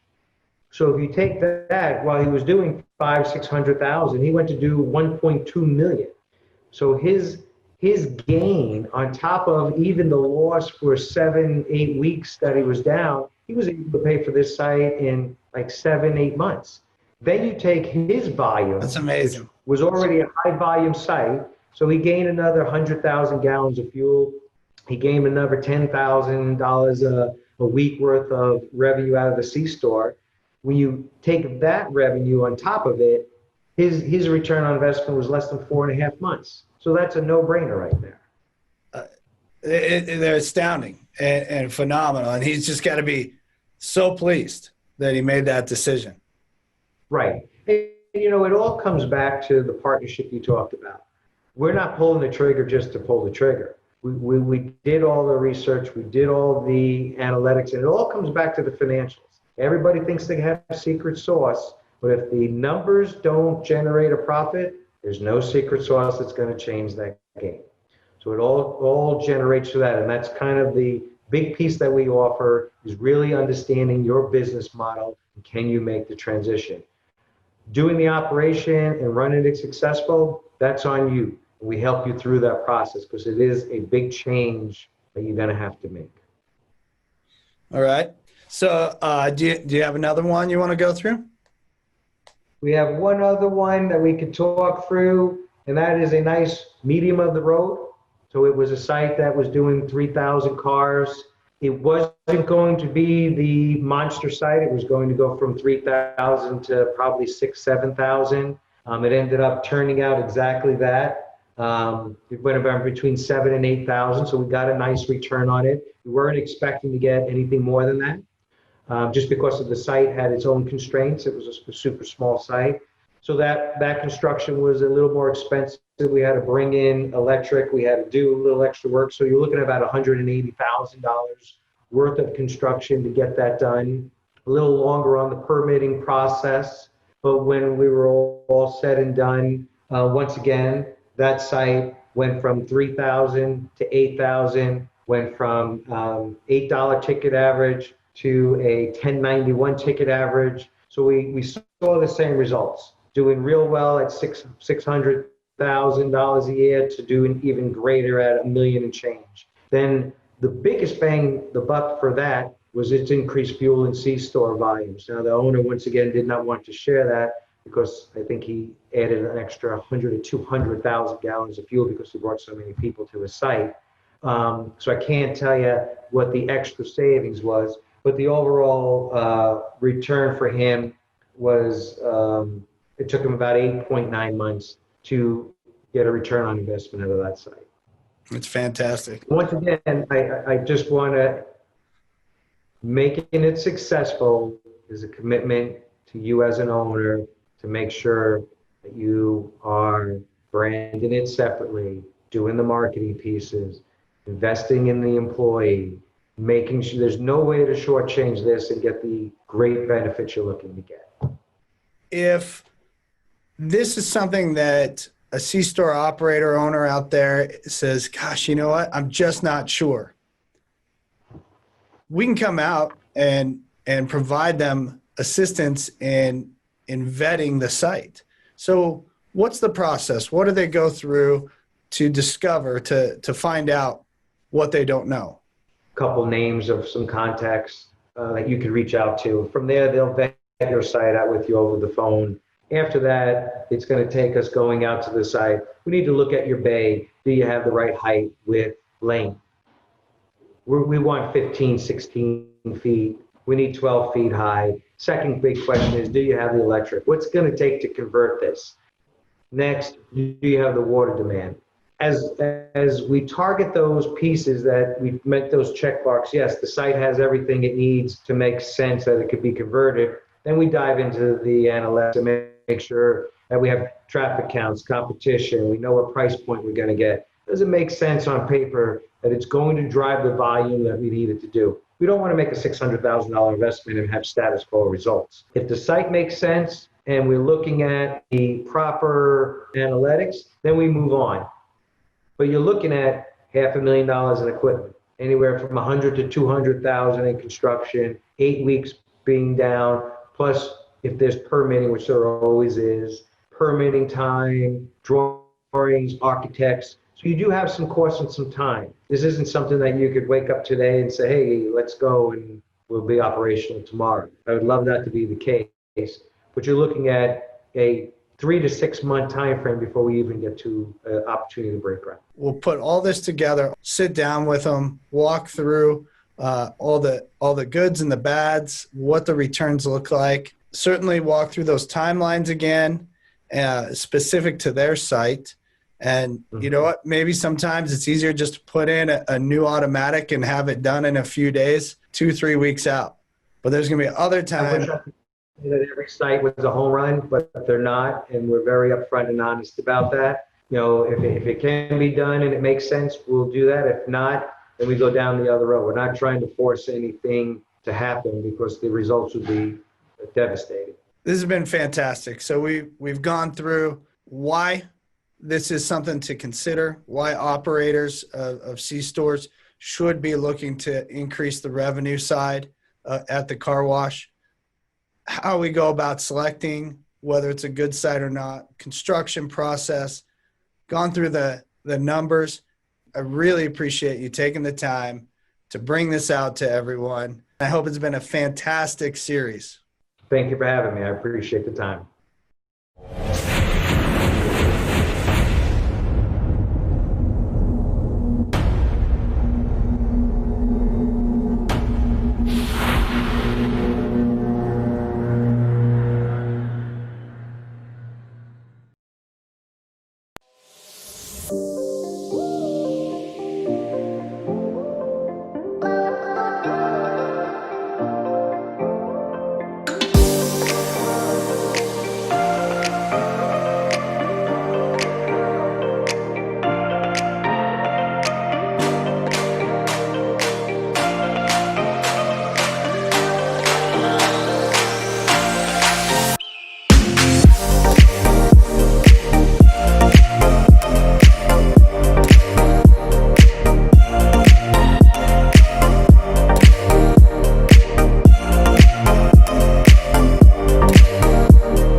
Hi, I'm Jason Baumgartner, president and co-founder of Suds Creative. At Suds Creative, we are a full-service marketing agency. We focus exclusively on the car wash industry, and we have a very rich focus on consumer behavior and understanding consumer behavior, and that's what we're going to talk about today. It's really understanding how consumers act a little bit irrational at times and can break certain mathematical models. And that's the beauty of what we do, is we have the ability through design, through messaging, through pricing, promotion, to influence consumers to act a certain way. And that can have an extraordinary impact on bottom line revenue. So first, again, we're a full service agency, focuses on the car wash industry. We have close to 600 locations that we have managed or actively managed. So we get to see a lot of data. We're in 49 different states. And what that does is it gives us a really unique perspective on being able to see what we're doing on the front end on the marketing side and how that turns into or doesn't turn into revenue on the back end. And although we're a full service marketing agency, there's a lot of the activities that we do that really have not much to do with marketing at all. We kind of live at what we call the mesh point of marketing and operations. And, the delivery, the way that a message is being delivered by a customer service attendant, for example, is as important, or if not more important, than the actual message itself. So you're only as good as the execution that you have on site. So we really try to help our operators maximize the efficiency of their own teams and the delivery of those messages. So this is our purpose statement. We create strategies that maximize client revenue. And again, sometimes it has to do with marketing, and a lot of times it actually doesn't. So we'll talk about one of those things right now. Analytics. There's really 4 key types of analytics that we perform for our clients: descriptive, diagnostic, predictive, and prescriptive. The difference is kind of fun. Descriptive diagnostic is basically being able to take a look at a sales report and being able to describe to somebody what happened. So revenues are up, revenues are down. Car counts are up, car counts are down.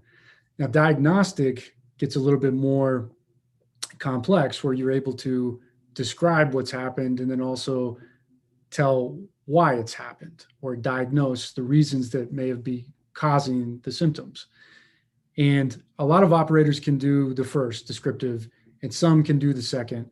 And where we try to live is in the predictive and the prescriptive pieces of this puzzle.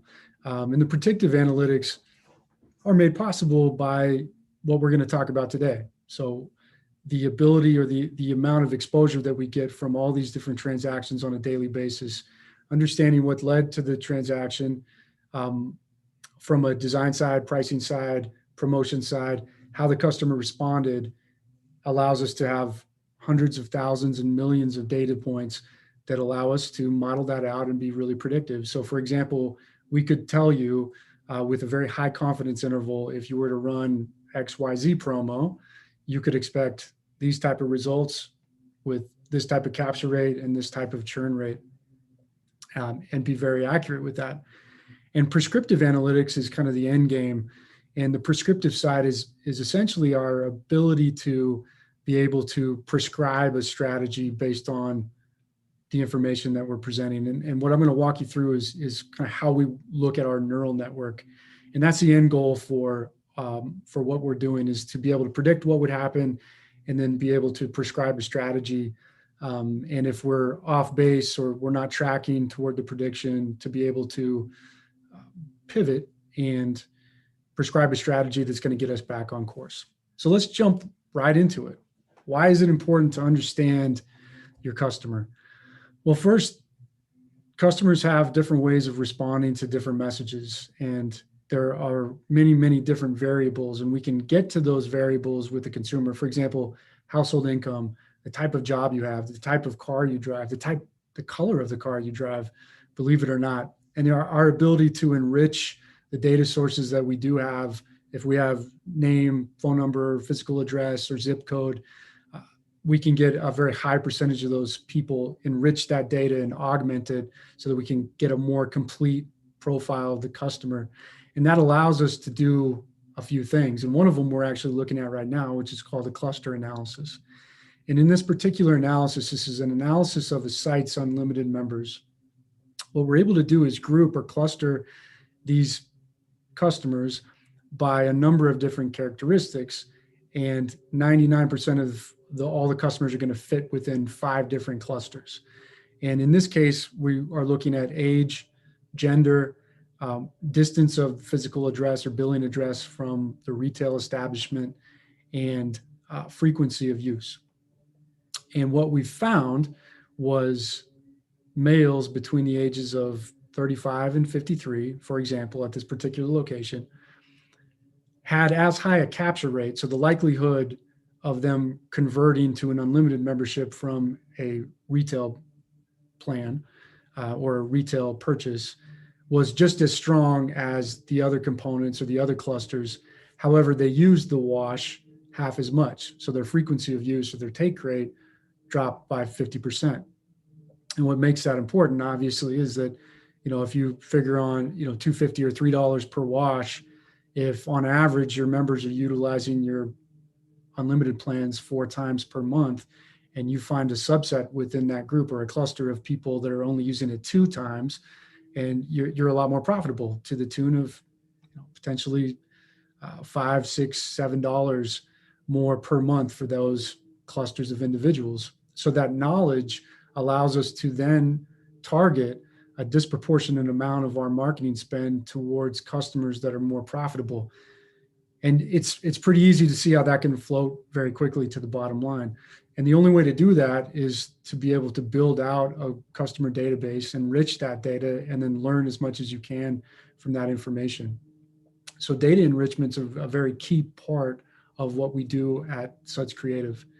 And what we talked about, the principal component analysis, is a way for us to use different components within a transaction.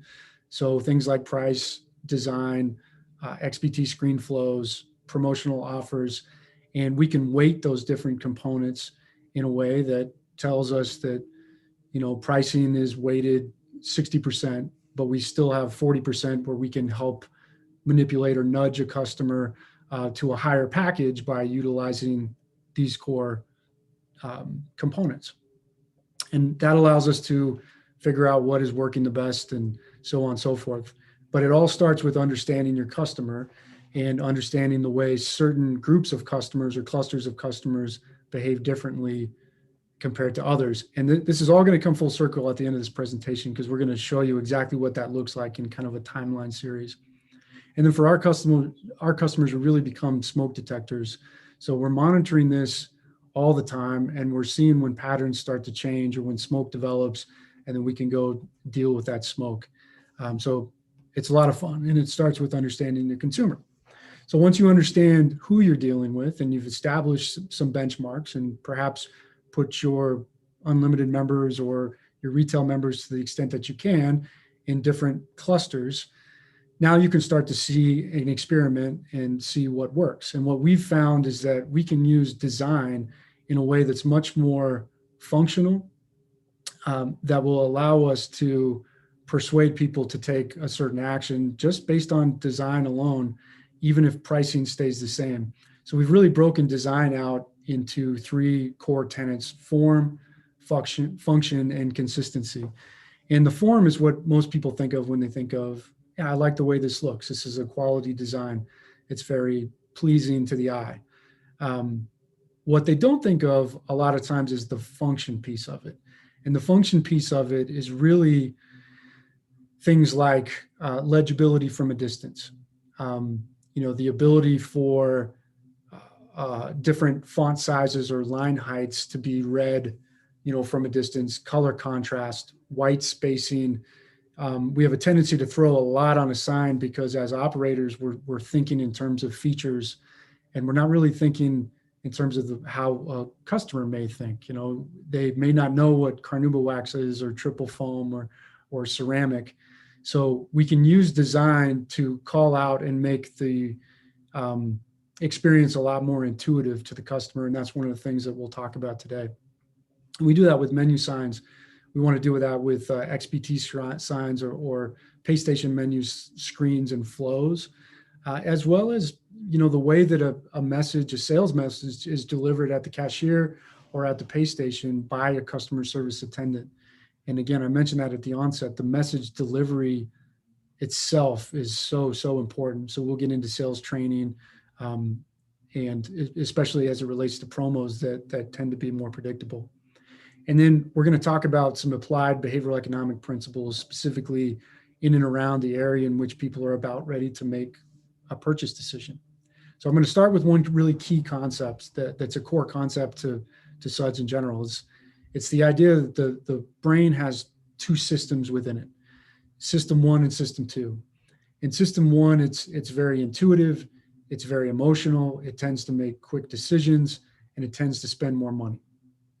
Whereas system 2 is more discerning, logical, it's a little slower to decide, and it tends to spend less money. And so when you're in a retail environment, and specifically about ready to make a purchase, it's obvious that we would really like people to stay in system 1 of the brain.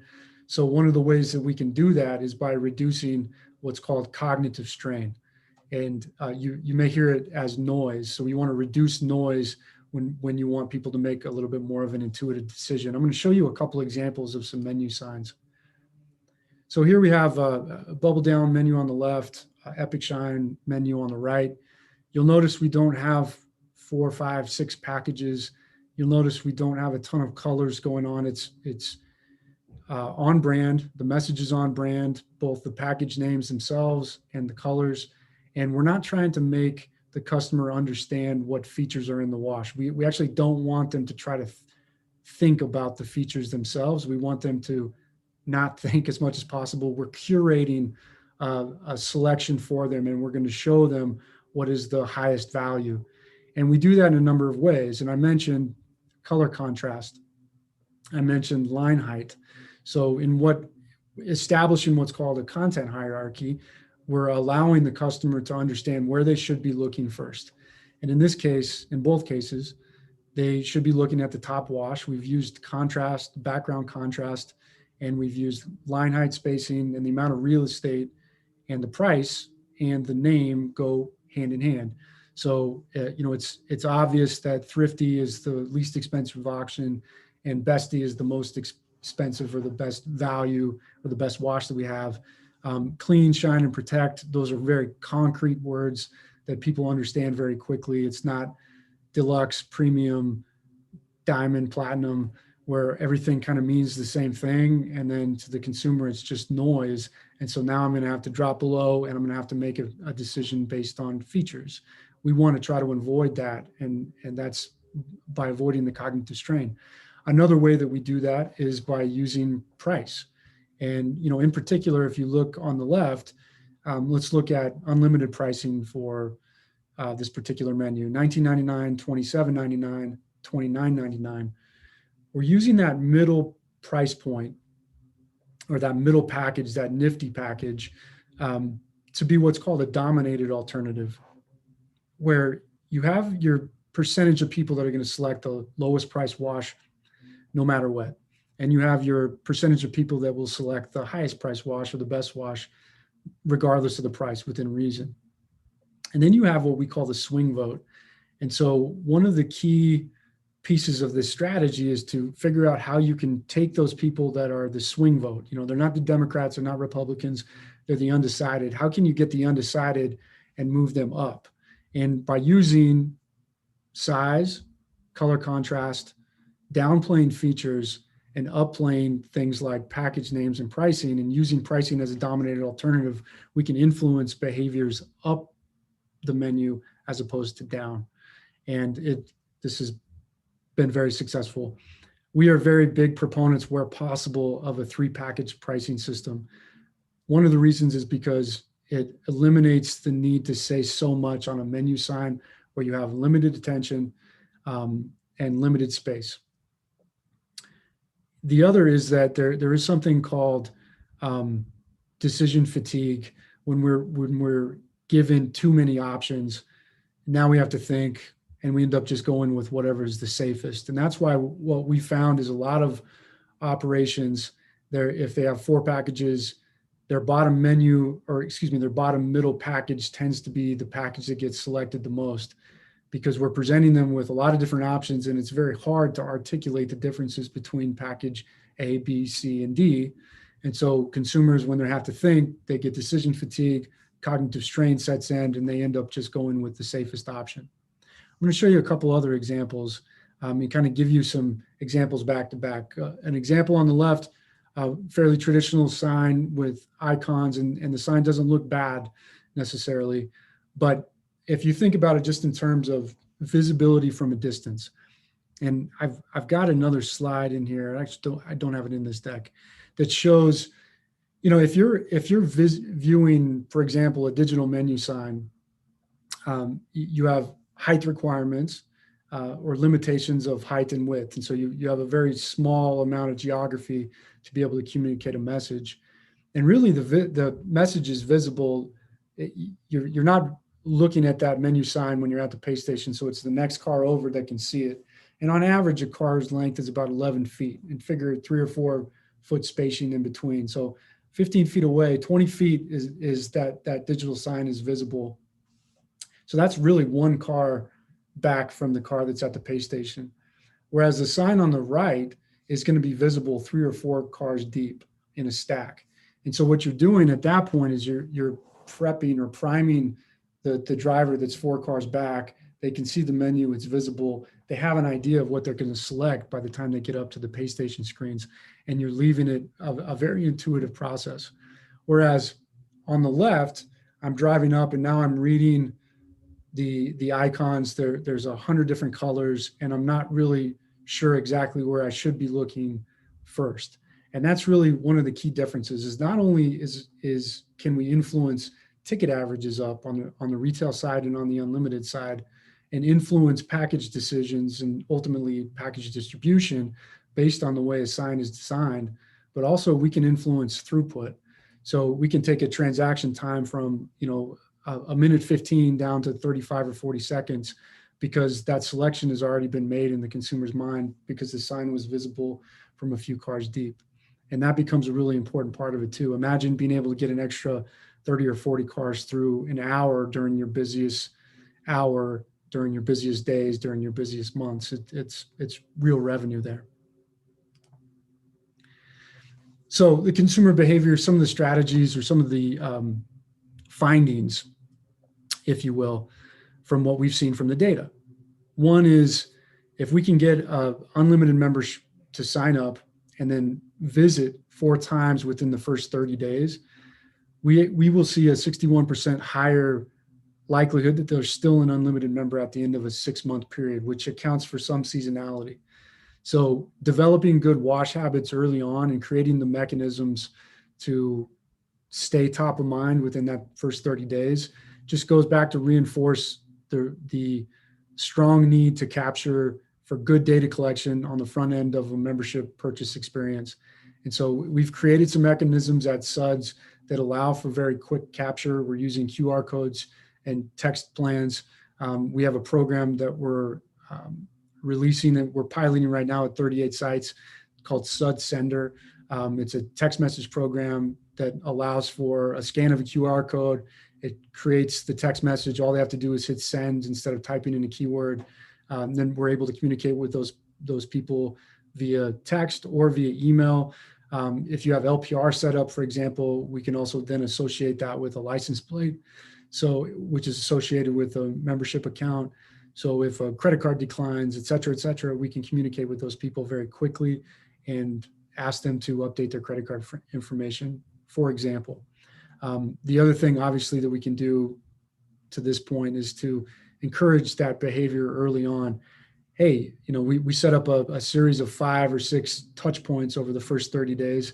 One of them might be, congratulations on becoming an unlimited member. Here's some things you might not know. We have free towels. We have, glass cleaner. It's in this area. The next one may be something like, if you're looking to get in and out the quickest way possible, Tuesday, Wednesday, Thursdays are our slowest days between 11 and 2. And that's how you can get in and out very, very quickly if you have that type of flexibility. That way you're taking your unlimited members and actually driving them towards some of your lower traffic days and freeing up some spots for throughput on your busier days. Another thing that we've noticed is if we can get a retail customer to visit twice within a 45-day window, then we could see capture rates go 4x higher. So if your capture rate, or what we call capture rates, your conversion rate of percentage conversion of a retail customer to an unlimited customer is 5%, we could see capture rates as high as 20% if it's a second retail visit within a 30-day period. And that's very, very important. So knowing that as marketing strategists on the SUD side, it's not just about selling an unlimited membership. It's about getting a customer to come in twice within 45 days. And that's a very key win to understand that customer behavior, because it's a lot easier to get somebody back on site in 45 days than it is to just try to sell somebody unlimited membership when they're not on site yet. So we can show ROI on a person's or on an operator's discounting strategy, and we can get them more comfortable with incentivizing somebody to come back a second time or a bounce back. If we can show that capture rates for this individual, you have a 1 in 5 shot of converting that person to an unlimited membership.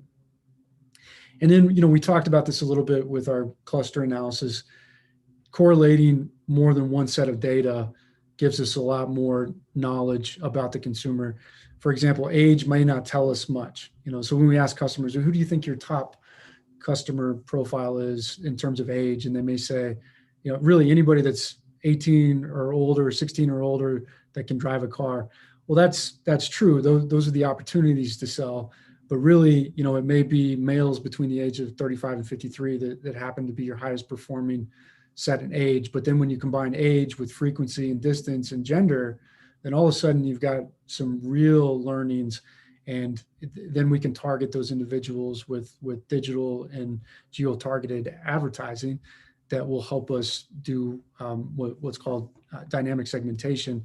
And that shape continues to evolve and change, and it can change regionally. It can change based on demographics within a 10-minute drive time. So there's a lot of data that allows us to combine and correlate that information to get something that would be considered an insight that's actionable. And that's where it becomes really, really fun. All right. So one of the things that we're really excited about at Suds is DRB, which purchased Suds Creative in 2019, has come out with this product called Patheon. And what Patheon is really, it's a point of sale software that's like next level.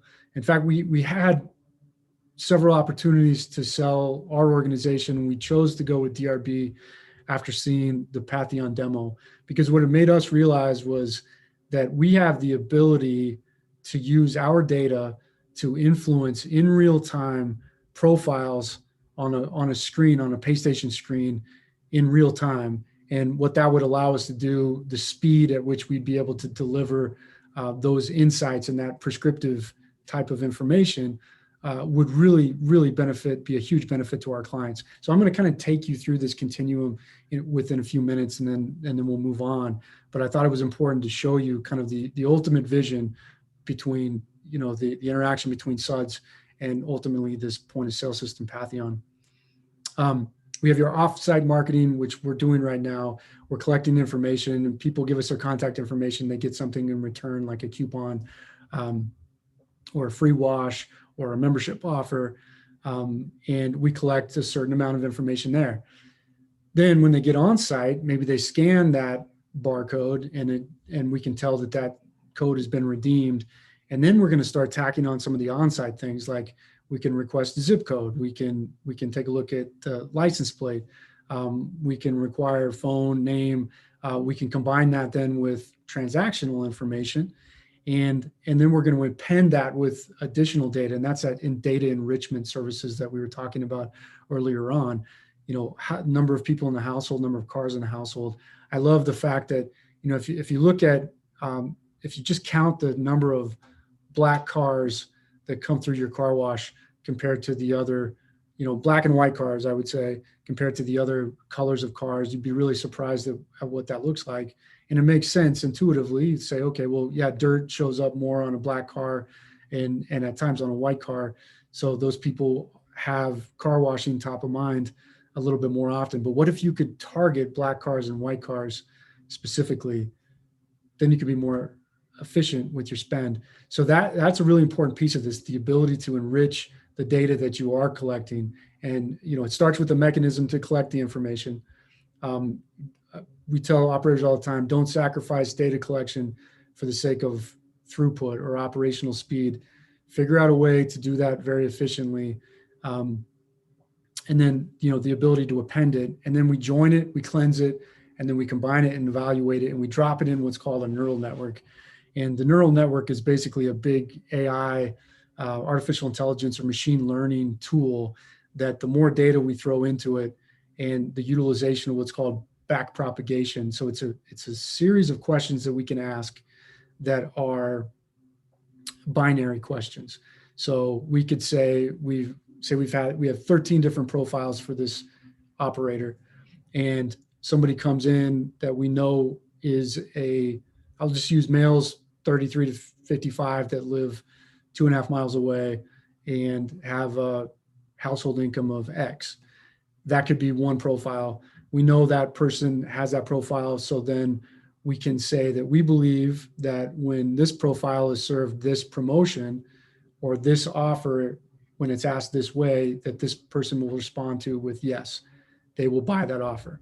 And if that doesn't happen, then it goes into the back propagation and says, no, that didn't happen. So then we pitch it another question until it gets smarter and smarter and smarter and smarter, to the extent that we can then create a simulation hub that becomes very predictive and then prescribe personalized offers that send I'm sorry, my computer is talking to my ear, that can send custom displays or workflows by profile type.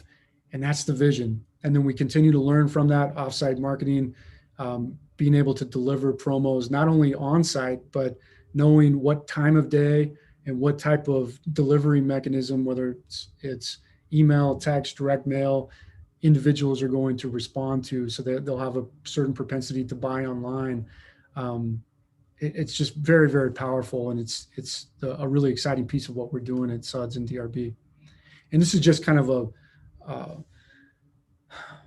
a map of the different inputs and the way the neural network works. And I won't go into it too much other than to show, we do take demographic information, geographic information, obviously sales and transactional information, anything data services or customer data that the client already has. And then we'll actually overlay weather on top of that as well when we do the join. And then it does the data cleansing.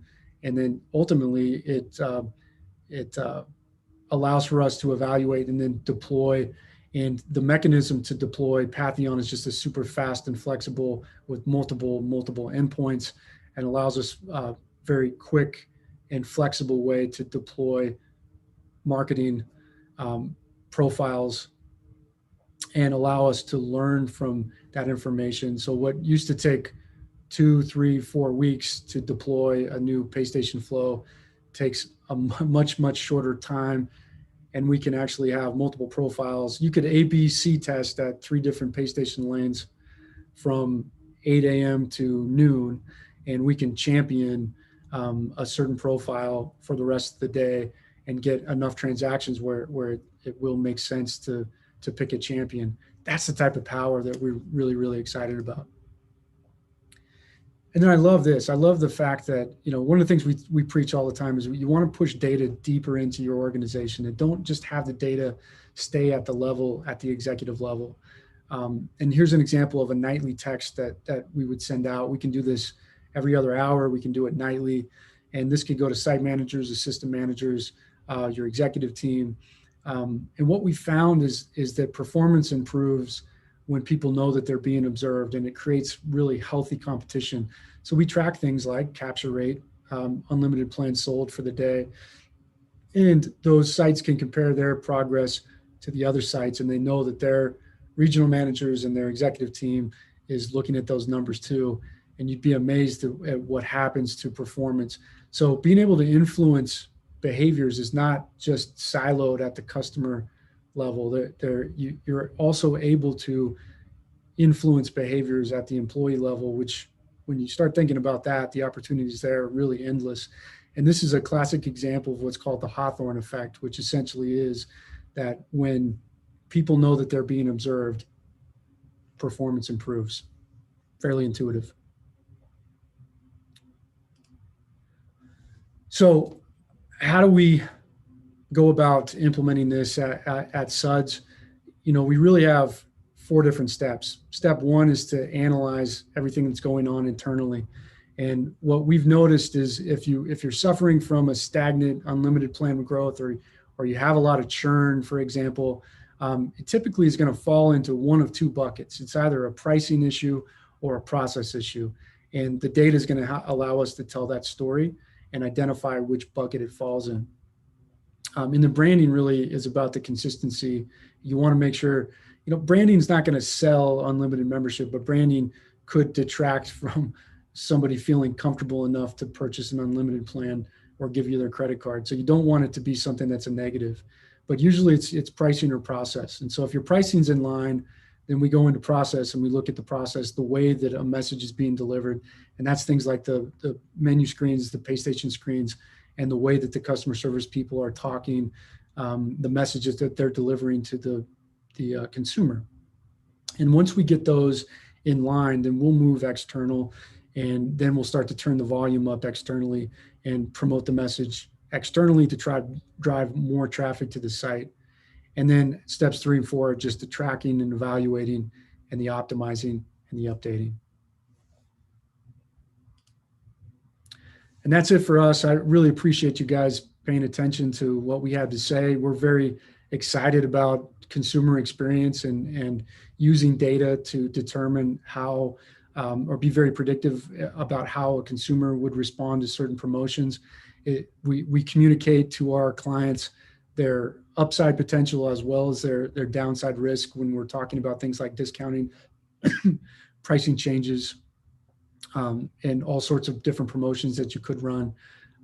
And at the end of the day, if I could leave you with just a couple things, one is do your best to collect contact information for your customers. You will never regret doing that. And the benefits will far outweigh the throughput issues that you may have by just taking an extra minute. If you have questions on how to really efficiently do that, please reach out to us. My email address is jason@sudscreative.com.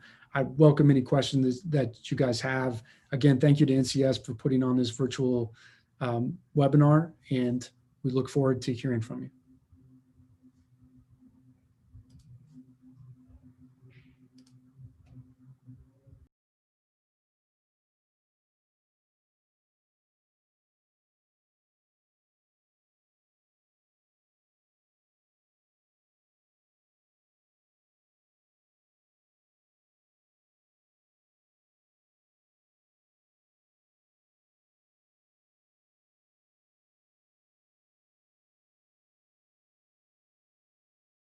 Thanks for joining National Car Wash Solutions webinar today. Both days of the virtual webinar will be available to watch on our YouTube channel. And don't forget to subscribe to our channel below.